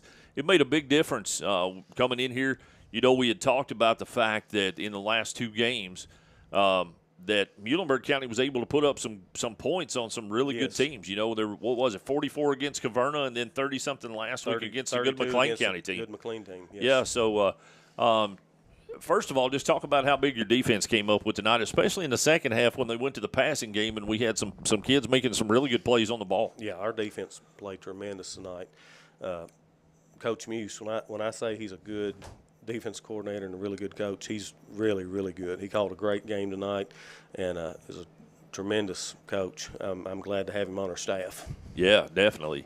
And another thing we talked about was the hard running by the Edmonson County ball handlers. You know, it didn't matter if it was Muse or Swihard or White or Garrett. Garrett was, and Blaine DeWeese. Yep. I mean, they spread the ball around good. A lot of people, and that's what Austin and I were talking about. You're a master at keeping people on edge about who's going to get the ball, you know, and where it's going to go. So we had a lot of people involved in that tonight, and they all did a really good job. They were all running the ball really hard, and you know, Muse, a couple of plays there, we thought he was gotten at the line of scrimmage, and next thing you know, he's got 6-7 yards for you. Yeah, we was on those plays. We was either faking a toss or an ice to one of the running backs, and we're running a quarterback counter off of that, and he ran it well. The offensive line played well tonight. They did. You didn't see there's just one or two plays maybe where they blitz the linebacker and they come through clean. For the most part, our guys done a good job picking up the linebacker blitzes. They never lined up the same 2 plays in a row. It seemed like they were just slanting and angling their D-line, trying to stun into a play, I guess. And our offensive line followed their blocking rules, and they took care of it, you know, no matter how they lined up or slanted. Yeah, and we talked about that with the defense too. Sometimes it's hard on the defensive side because you're all charged up and you're ready to go after the ball and you're ready to go after the guy with the ball. But on defense, you have to stay disciplined to what your assignment is and what your area is. And I think they did a very good job. Muhlenberg runs the option. They ran the inside veer, midline, speed option, and the defensive line done a tremendous job squeezing and tackling the fullback. Linebacker scraped to the quarterback. Secondary was to the pitch. The first quarter, we gave up the pitch a couple times, and then after that, we got our outside backers or safeties to the pitch and took that away as well. And when they took the run away and we got up a couple scores, they tried to start throwing it, and our secondary done a great job staying deep. Yeah, one of the things that Austin and I talked about was after that first pitch to the outside, you know, the adjustments that would need to be made on there. And then, you know, they pitched that second one, and Austin started shaking his head. He said, I guarantee you it gets made now. Oh, yeah. And I don't think they got another one after that. No, they didn't that we know of, yeah. Well, good deal, Coach. We're going to be going into this week, and, you know, next Friday night we'll be here with Caverna. Yep. What do you know about Caverna at this point of the season? They've got a lot of good athletes. You know, they got some boys that can run. We'll have to play well again next week. And, you know, I told the boys, just like last week, we won. Everybody's happy. They need to feel good. They need to celebrate this win tonight, feel good about it over the weekend. Come Monday, we got to put that behind us. Right. You know, we do that every week, win or lose. Whatever happens the week before, we put it behind us. We're on to the next one. We got to lock in and start focusing on Caverna and try to fix any mistakes we had tonight, offensively, defensively, special teams, and come back and be even sharper the next week. I think we've got better each week so far this season. Yeah, we talked about that as well. Yeah, I agree. Well, Coach, we appreciate you coming in and being with us tonight. Congratulations on your second win as head coach. First win at home, which is, you know, always good to get the season started. And hopefully we'll come in here next week against the Colonels and be able to pick up another one. I hope so. We had a good crowd tonight. I hope we can have even a better crowd next week. That'd be absolutely. Awesome. It's always good to have them in here, isn't it? Yes. All right, folks. So we appreciate you coming in, Coach, and we'll let you get back to the team. But thank you so much and congratulations. That's been Mr. Justin Vessels, the head coach of the Edmonson County Wildcats in his first season as the head coach, and he's starting off at 2-1, Austin. That's a pretty good deal. Yeah, that's always a good thing. Like I said, I've got nothing but great things to say about Coach Vessels and his abilities, so I'm excited to see where this season takes us. And a reminder that tonight's postgame stats that Austin gave us earlier were brought to you by Grable and Kearney Tax Services. And we're going to go ahead and wrap things up from here in Brownsville, and that's going to do it from here. 13-0 win for the Wildcats ahead of the Muhlenberg Mustangs. And kudos to being in the booth with us tonight, man. You did a great job, Austin. We appreciate you stepping in for Granny. And Granny, I think, was listening for the most of the night. So we appreciate all of our listeners, all of our sponsors, and anybody that has anything to do with what we're able to do here on Friday night to support our kids and our schools. And anything else that, you know, makes our community better. So we appreciate everything. Thanks to Double D. Thanks to Preston, our filmographer on top. He's been getting some sprinkling on him, I think, tonight. And Joseph out on the field taking the action shots and writing the article that's going to be coming out later. So from the whole Edmondson Voice team, we appreciate everybody, and we appreciate all the sponsors that let us do what we do. That's going to take us to next week, and that's going to be against the Caverna Colonels here at Wildcat Field at 7 p.m. You're listening to Edmonson County Wildcat Football on Wildcats Live at EdmondsonVoice.com. So good night, Wildcat fans. For Austin Meredith, I'm Scott Lindsay, and this has been another Edmonson Voice production of Wildcats Live, presented by Alfred's Pharmacy, only on the Edmonson Voice. You're listening to Wildcats Live on Edmonson County's #1 source for local news and information, EdmondsonVoice.com.